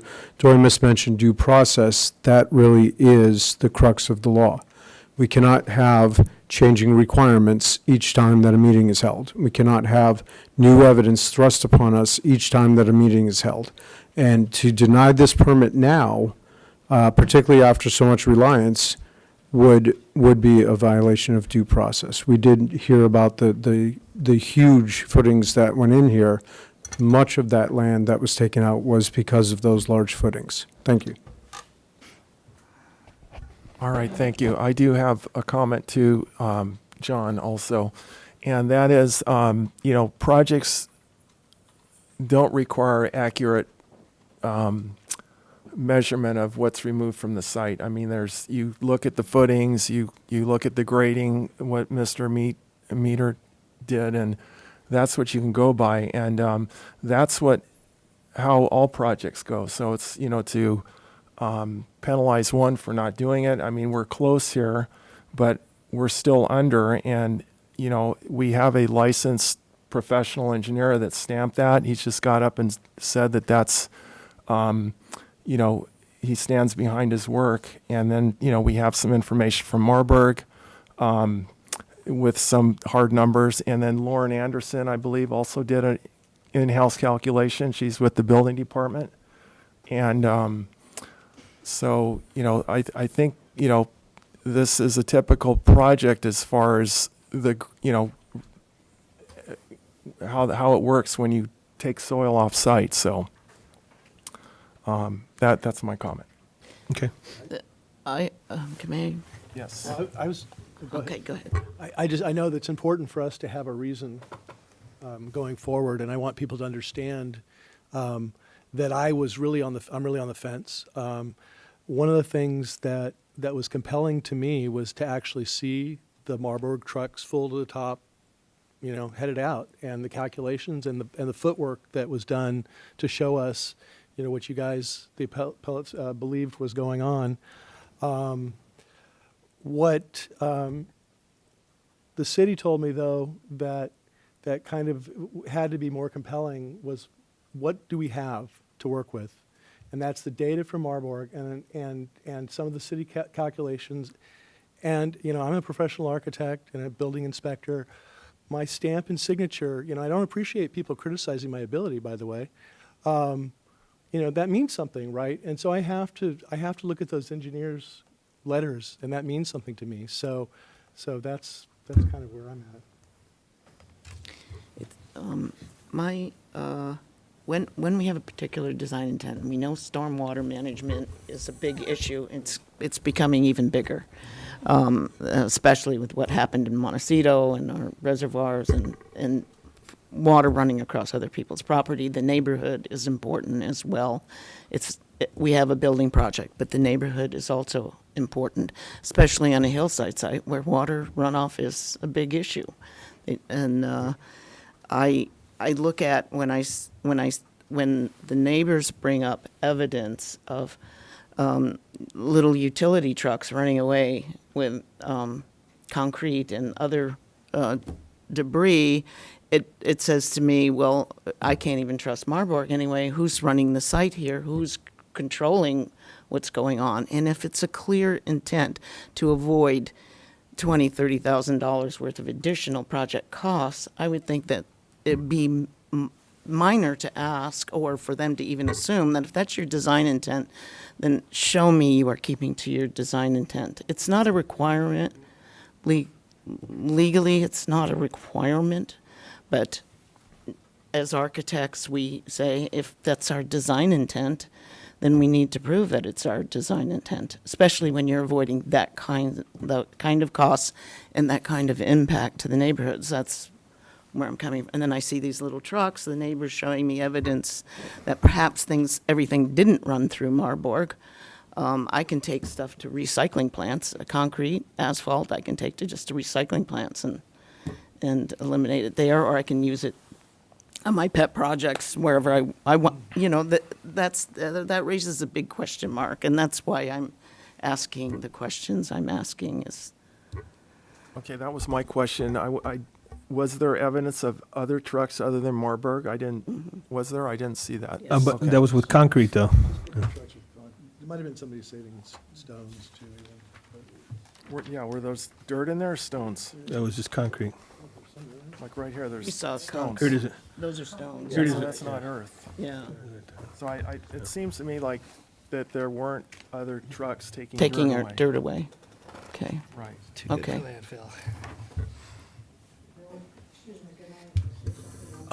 I'm sorry, we're closed for a couple of...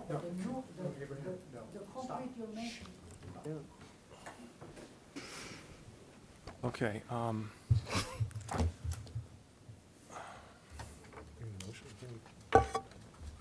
We have a motion, actually. well, I think the first motion is that we need to, there's a standing motion to uphold the decision of the building official. So what we need to do is make a motion to have a second on that. Is that correct? Correct. Okay, so is there a second on that motion? Actually, no, there's no need for a second. I apologize. It's already a standing motion. What there needs to be there needs to be a vote on that. Okay. And if that, what the findings are. So if a commission, it'd probably be the easiest way for the record, if a commission votes on it, I think we should do individual vote, making roll call, and if they support or deny what the basis All right, is for that. that's- At least it'd be the easiest way for this commission to keep a record. All right, so there's a standing motion to uphold the decision of the building official, which is to, which validates the issuance of the building permit. So we'd like to call for a vote now, and I'll start. So all in favor? Aye, Paul Spieler. Aye, Eric Peterson. Aye, James Langhorn. Nay, John Maloney. I'm Marcia Zillis. Okay, so we have a vote of 4 in favor and 1 against. Sorry about that. Thank you, Andrew. In terms of a finding issued as of what the reason why, one commissioner can choose to articulate, or each one taking their turn they could pass whatever it may be the basis for supporting the decision.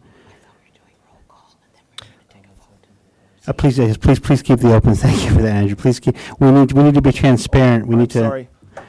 Mrs. Ziles didn't know she was voting. Oh, okay. So we're gonna. Call and then come back. Okay. So I'm gonna have you do your vote because everyone else voted. Yes. Let's go ahead. So all in favor? Yeah, I think we should, hold on, I think it'd be easier, and I apologize for this. It'd probably be easier to restate the motion. The motion is to favor the permit of the building official, and I think we should go to each individual roll call one more time so it's clear on the record. All right. Because we have on the record right now there was a confusion, so I think it'd be best to restart it. Okay, so I'm gonna start the. And then after that, whatever the decision is, to provide the findings as the basis why.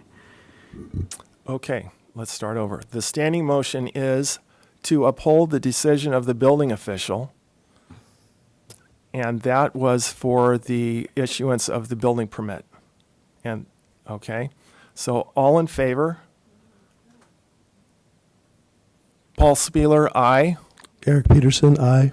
James Langhorn, aye. John Maloney, nay. Marcia Zillis, nay.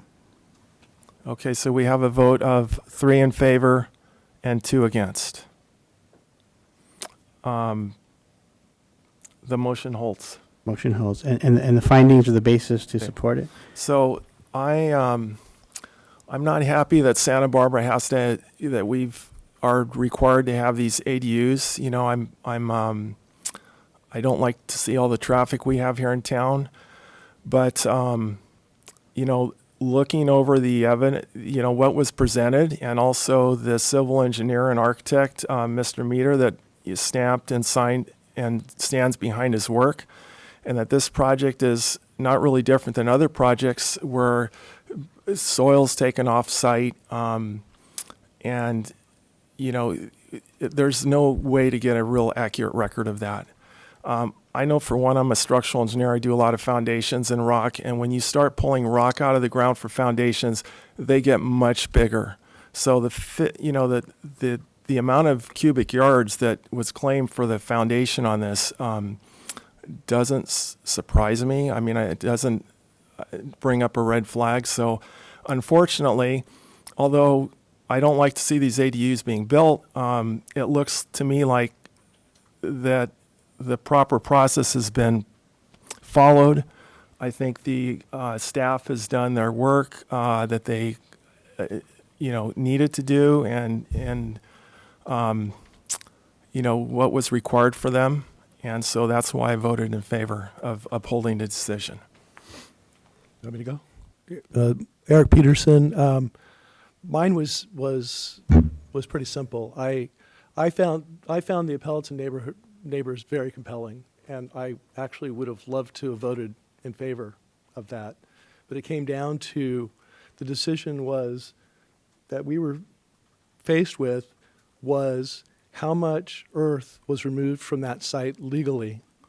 And it comes down to evidence. It's just simple evidence. I don't have any proof other than the work that you did, which was very compelling. But I can't go out there and measure it myself. I can't. So I have to go with what I have on paper, and so that was my decision, was based on what I had as evidence. So we don't always make decisions we want to, but we make the right decision. So hopefully it is. James Langhorn, for the record. I think that this 50-yard threshold is something that needs to be examined, particularly in light of some of the Tier 3 consequences that behold the neighbors of any project. That being said, I've had a lot of training too. You need to understand how damaging comments like the one you made are, ma'am. You almost lost my vote, by the way. But anyway, I want to go on. I started life as a paramedic. That was part of my training. A little blood is the first thing you learn. Goes a long, long way. And having a project next door to you goes a long, long way. Dirt looks like a lot more dirt than it really is. And it's important that you keep that threshold and you hold your breath, because someday you're going to want to do something to your own house. And just wait and see what comes out of the woodwork. I've experienced that. Others have. I'm donating my time here, and I'm doing it because I spent most of my career absorbing questions, concerns, gripes that people had, maybe timely sometimes, most of the time not very timely. The consequence of all that is a lot of empathy and a lot of sympathy for a building official. I've been on this board for 18 years. And do you have any idea how few appeals ever came? Because staff needs a lot of courage. They have to put a lot of work into this. Construction right now, if you're trying to get anything done right now, there is nobody out there available to get it done. It's remarkable to me that staff put the time and energy that they did into what they're doing right now. So, I vented, but, I sat a while, and my dog's hot in the car, so I really want to see us move forward here. That concludes it. John Maloney, I voted nay. I feel it's very clear what the design intent was, and I think it's been corroborated by a professional Well, civil Mr. engineer. Maloney, I don't mean to, it's just the findings, so there's no need for a negative finding. So what the board ruled on, it's not like a Supreme Court where there's a dissent opinion, so Okay. at least as a review, the court can look at what the findings were, why it was supported, so. Okay.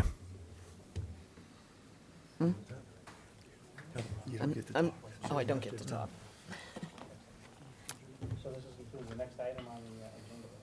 Yeah, so we have our next item, thank you for coming on the De La Guerra project. And now our next item is the 1211 Chino Street appeal of notice of violation.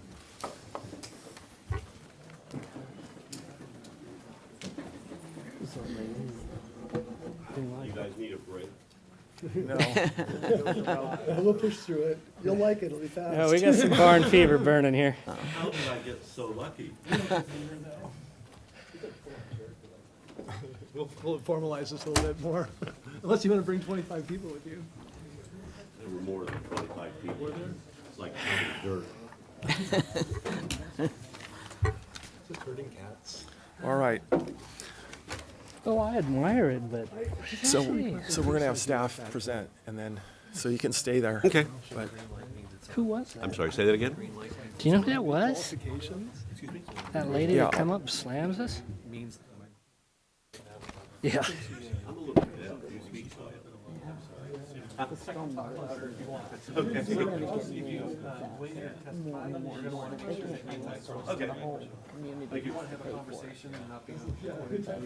Scary. Stormwater issue, but it wasn't part of the whole thing, but I still could not turn my back. Okay, the subject item is 1209 to 1211 Chino Street, appeal of notice violation. Staff, would you please present and advise of the standing motion? Thank you, Mr. Chair. This is the, regarding the notice of violation that was issued for 1209, 1211 Chino Street.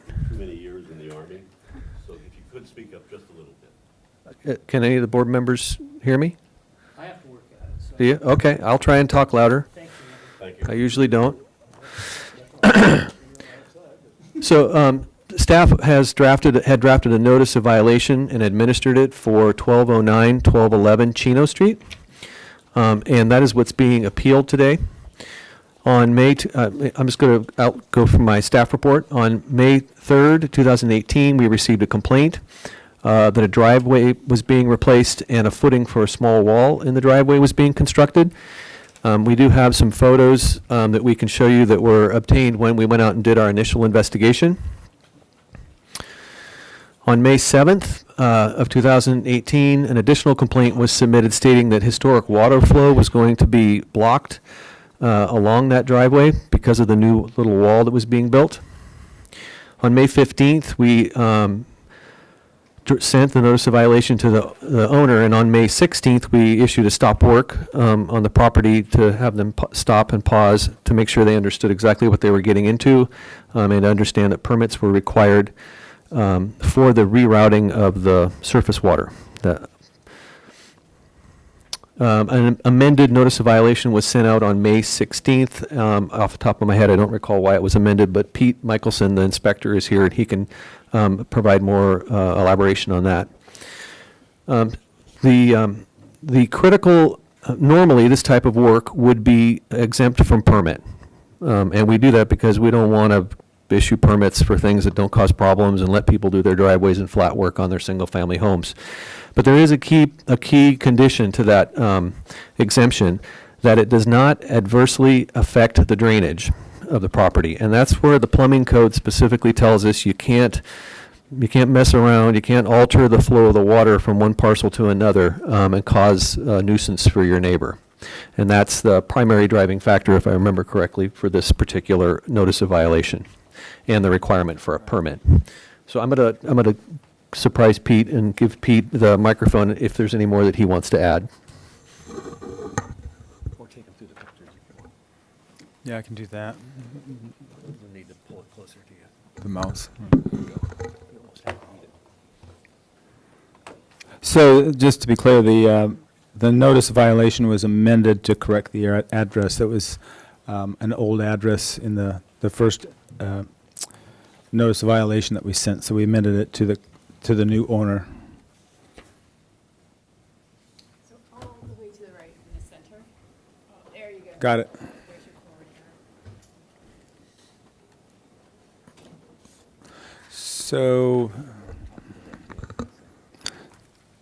So anyways, we initially stopped work. There there was construction going on on the driveway area that required a permit.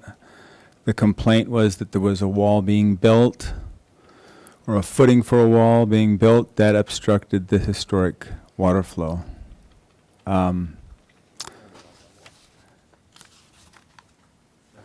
This is the wall right here where the cursor is, and it continued around to the back side of the property, which was in this area right here. It was formed up, it wasn't poured, so we thought it best to stop work until. On that slide, could you show where the neighbor property is and how the water, which way the water flows? I might be able to show it in the. Okay, so here is the neighbors. Here's the back side of the property of 1209, 1211. This is the adjacent property right here where the fence is. The water, this goes uphill this way to the back property, and it flows down this direction. This is the back of the property of 1209, 12, and this is a curb that was formed up parallel to that back line.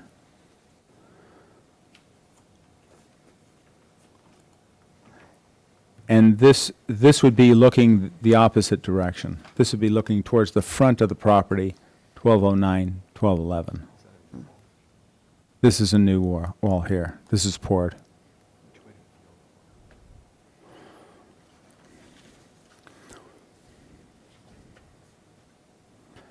So the direction of drainage would be from the back of this property back here, on the other side of this fence, and it runs into 1209, 1211 Chino Street.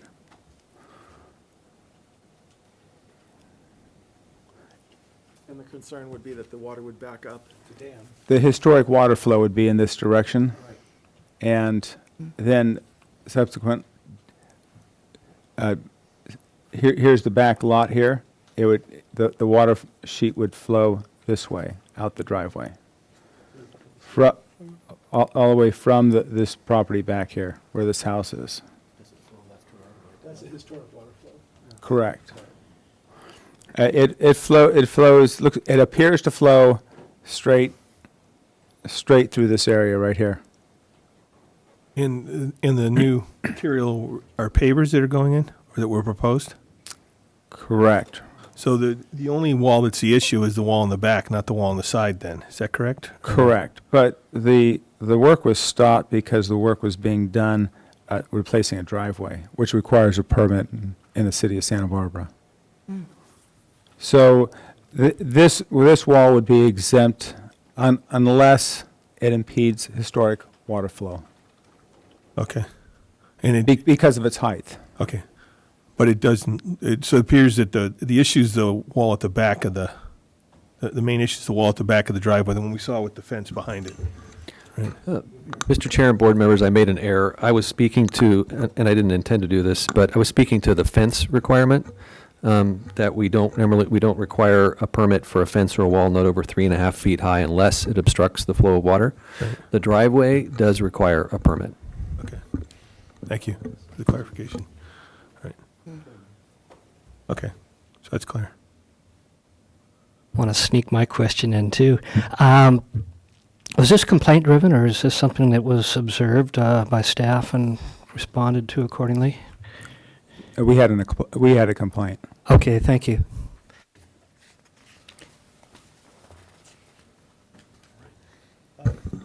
So if there are no further questions, Mr. Chair, you can receive the, oh, sure. Were you able to observe if that source of water had any other directions that it could go, given the opportunity from the other property? Or could you not see it because of the fence? It was difficult. I did have another enforcement case on this property right here. So I was able to observe firsthand where the water, where the grade went. It would be only my opinion, but if the water hit this this form or this wall right here, it would go around this way into this neighbor's property. So I'm not clear, has a permit been processed? No permit's been applied for at this point. Not to my knowledge. Okay. Mr. Chair, if there are no further questions, you can have the appellant testify. Thank you, staff. Now, the appellant, could you please present your request? My name is Michael Gilson. I purchased this property in December of last year. It's a duplex on Chino Street, 1209 and 1211. At the time I purchased it, I bought it from a gentleman named Mr. Quinn. Mr. Quinn drew a permit to withdraw a very large tree at the corner of the property. You can see that area there that's dirt. Mr. Gilson, can you speak into the I'm microphone? sorry. that'll be. Turn it on. There you go. Back in December of last year, I purchased a property. It's a duplex. This is a basic drawing of the property. I didn't make enough for all of you, but you can share. When I purchased the property, it was built in 1946. It had an original asphalt driveway that was destroyed. The previous owner, Mr. Quinn, had pulled a permit to take out a very large tree and left a large pile of dirt in the backyard of the next door neighbor and into my yard. Can we go back to the picture showing the last garage? See that? Back one. You notice the dirt line on the garage? Yeah. When I acquired the property, there was a very large dirt line completely obstructing the water flow from the uphill property. The uphill property has a substantial slope. The gentleman who owns it, Ralph, and I forgot his last name, was the gentleman who complained about my work, has a water problem. His solution was to artificially divert the water so that it runs down through my property and my neighbor.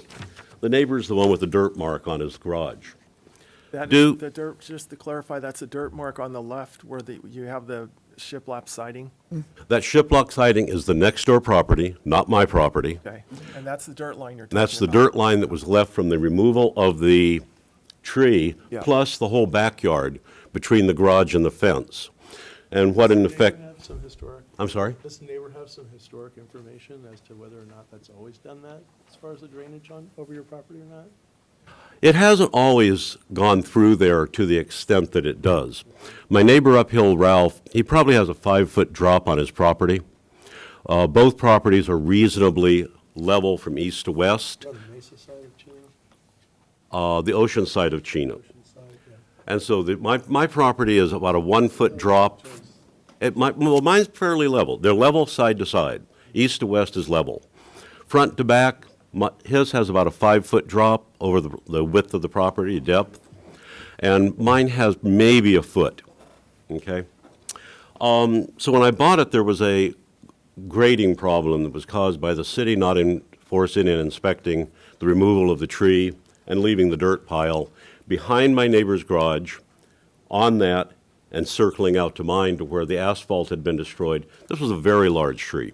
The tree was on your property, though. The tree was probably on my property, but it was the previous owner, a gentleman named Quinn, he pulled a permit to remove it.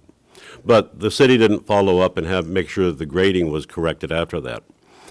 My next door neighbor behind me, Ralph, is an older gentleman. He has a lot of alterations to his property, several of which were designed, according to him, to divert the water away from his houses and to go make them funnel down through my property and my neighbor's. My neighbor with that garage, due to Ralph's channeling, used to get water through his garage. Ralph, when I started doing this work, came down and said, "Oh, Mr. Gilson, I understand you own the property and you're doing some work. Is there any way I could get you to help me channel the water from my property down to Chino?" And I said, "Well, what do you suggest?" And he said, "Well, I'd like to have you, you saw me building the wall, I'd like to have a channel built so that my water can go down to Chino." And I said, "I'll pay you $1,000 to do it." And I talked to him about what would be required. I have a reasonable amount of construction experience. concrete, so I was going to do an 8x8 ditch that would be clean, the water would flow fast. It would take it. He, in the meantime, we started working on it. I had my men starting framing up. The ditch would have been on my side, which is the right, and would have channeled all his water quickly to Chino. He has problems in that are so mature. This is 2 retaining walls that he built without permit to channel the water on Gillespie Court, it's an alley, to channel it down to the center of his property, which directs it right down to the corner of my neighbor and my property. Then he also concreted without permit the whole center of his property, forming another channel to make sure that all the water that came off the alley went right down into the corner of my property. And I don't particularly care. It flows down to the street, but I think it's channelization, and I did complain and issue a complaint. It's on Gillespie? It's Gillespie Way. Oh, there's an alley between. There's a Gillespie Street and a Gillespie Way, and even when you go to the street file, they're mixed because people don't understand. Here's the front of the property yesterday during rain. So you can see the effect of the 2 walls to channel it into his channel, which looks like a concrete patio without a permit, and runs it right up against my property. Okay? And he's got a problem. And I was willing to solve it for him. And we put considerable effort to framing it in, going to pour an open ditch that could be kept clean. And he came down and said, well, it's not going to carry enough water. I said, look, Ralph, I'm building this. This will take care of it. And he said, I don't think it's enough. So I gave him his money back and said, fine, take care of your own problem. He also is the person, can we go to the fence picture? So he made the complaint? Hmm? Did he make the complaint? He made the fence. No, but the complaint to the city, was there a complaint? No, the fence is his, but you see where he dug a hole underneath it to let the water out of the pit on his side where he collected all the water from his thing. Now, I can't say that Ralph is the best neighbor, but he's an older guy, he's got a problem, and he solved it as best he could. So he made 2 concrete walls to divert all the water into one area, then he built a concrete ditch to carry it down to the fence. He also made a slight mistake, he put the fence down into the dirt. It is now a completely solid wall across the whole back of my property, front of his. Water gets through it. Even though the fence is there, water's coming through? The water, no, that hole is filled up. He dug that hole to trench and divert the water into my property and the property next door. Oh, and by that way, that small wood wall is not on my property. The next door neighbor whose garage was flooded wanted to build it, and it has never been built. It was removed. I told him he couldn't do it because he didn't want Ralph's water going through his garage anymore. Are you talking about the redwood fence? No, the little form. That's about a Little form, 3-foot-long form. Oh, that was a neighbor that That's did on the that. neighbor's property. It's not on mine. Okay. Okay? And I'll show you where mine is. The neighbor and I get along reasonably well. But let's finish with Ralph. So Ralph builds that fence, which completely blocks the water. It goes down about 6 inches into the dirt, and he's built himself a dam. Now, not my dam, and I'm on the downhill side of the slope. His problem. I did complain. Nothing ever seemed to happen next door. I believe he had to move his play slide, which he had illegally built within the setback. But that's Ralph. That small item, which was the stem wall that I believe is in complaint, was never built. It was on the neighbor's property, and it was built by the neighbor. Deal with him. Here are more pictures. Well, let's handle this in 2 sections. Running the length of the driveway. Can we go to one of your pictures, the length of the driveway? My ugly truck that died last week, engine seized. The concrete wall you see there is the basis of a fence. The fence will be the required 3.5 feet high and is not subject to permit. Was that existing? Was that existing? No, I built it. And it's just the basis for a fence. It does not divert any water. As you'll notice, it goes straight back. This is, Starts 20 feet back from the street? sorry, It starts 20 feet back from the street? the length of it? No, it starts 20 feet back from the street. You know, The it doesn't fence. know, that post is about 3 feet from the sidewalk. Okay? Oh, I'm sorry. So it runs from not from the sidewalk, but the low portion is at grade, and that goes up to the sidewalk. The little raised portion is probably 5 feet long. The neighbor and I were in agreement. This is a copy of The fence itself, this line marks the property line. Property line runs right up the middle of the concrete fence. To the right of the concrete wall there, I see what looks like evidence of water at some point. Board Member Peterson, could you speak into the Oh, microphone, I'm sorry. please? Looking at the photo there, the concrete stem wall, it looks like evidence of water to the No, right. that was It's taken not? it hadn't rained in a year. Okay. It's really dry. That also is all concrete. There's 3 inches of concrete road base and 2 inches of sand to put the permeable blocks on. This is a picture looking right from the mark in the ground, straight back over the pole, and you can see all the way to the rear of the property. This is another picture going from the garage, looking back to the street. As you can see, there's no blockage of the water. The water can run down on both sides of them. So the water runs this way? And this way. Okay. The flow of the land It goes is down, level, so it goes down this way. level east to west. 5-foot drop on the top of his property on McGillespie Way, down to the bottom, and he's channeled the water artificially, diverting it to go through these two properties. Oh, yeah. This wall doesn't block anything. It's a ways from his garage, and then I have a 5-foot wide flower area to allow free flow of water going through. And then we get into my pavers, which are all porous and they're on a permeable base.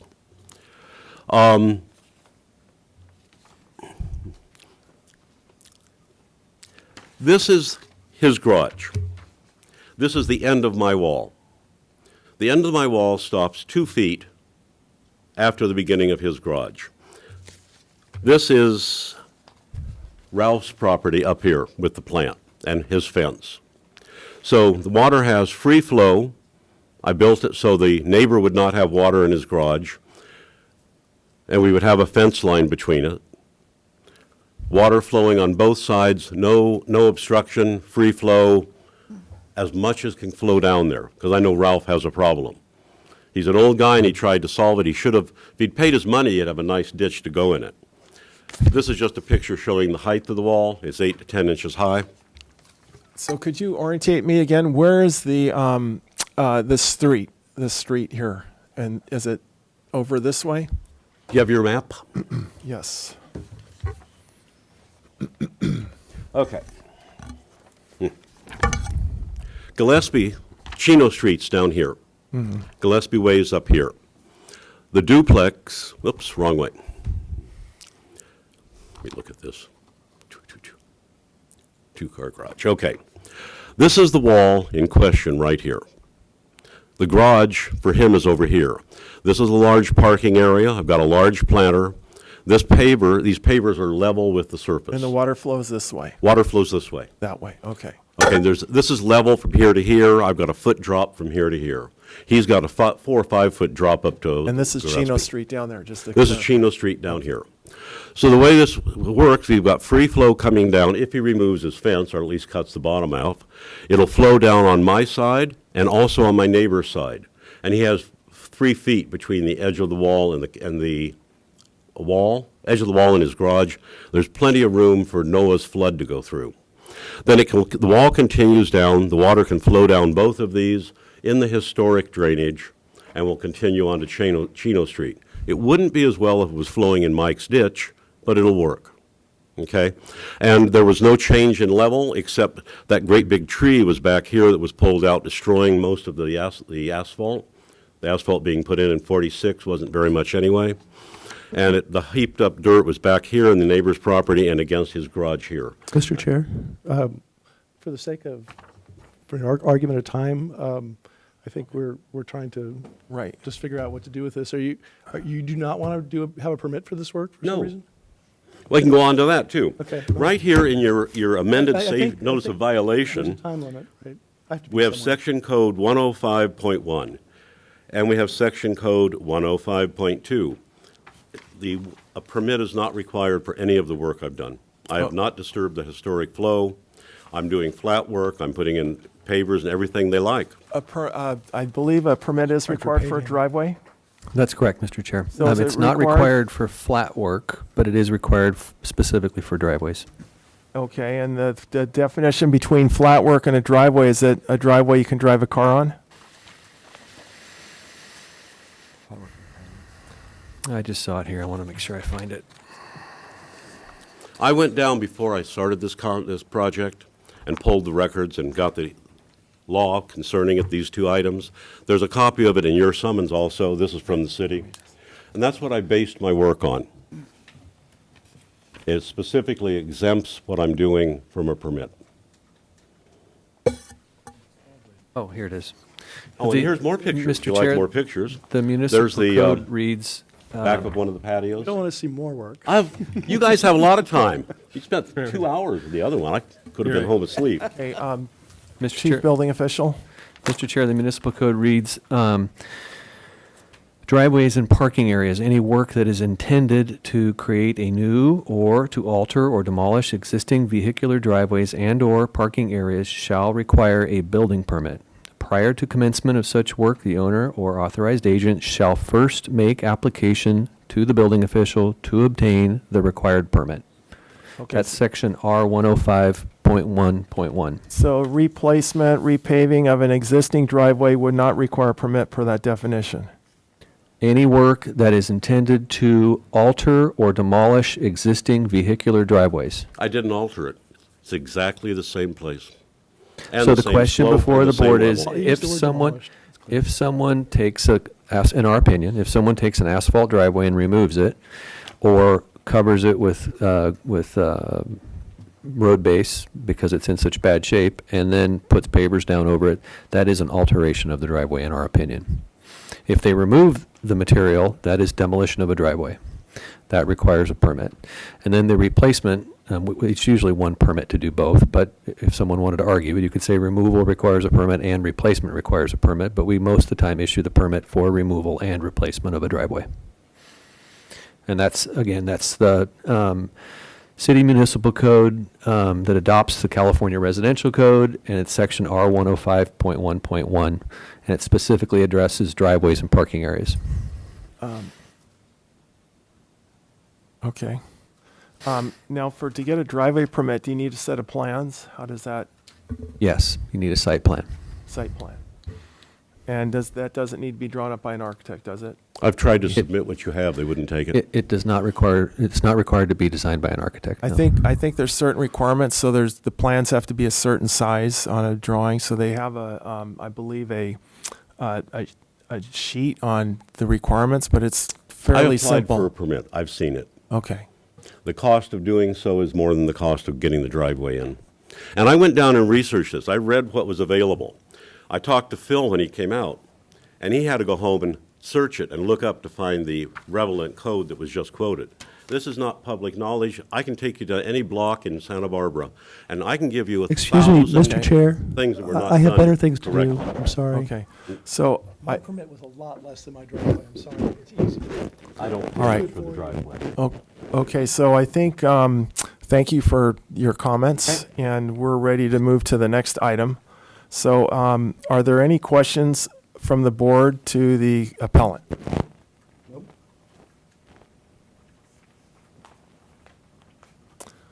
Are there any questions from the board to the staff? Okay, well, the standing motion is to uphold the decision of the building official. Eric Peterson, I'd like to second the motion. All in favor, say aye. Aye. Aye. All opposed? No opposed. The motion carries. Okay. You got to get along with your neighbor. I know how hard it is.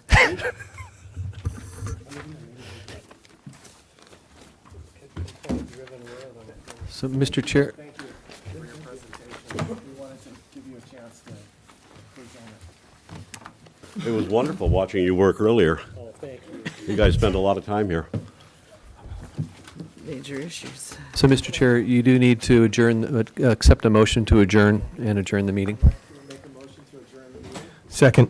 All in favor? Aye. Aye.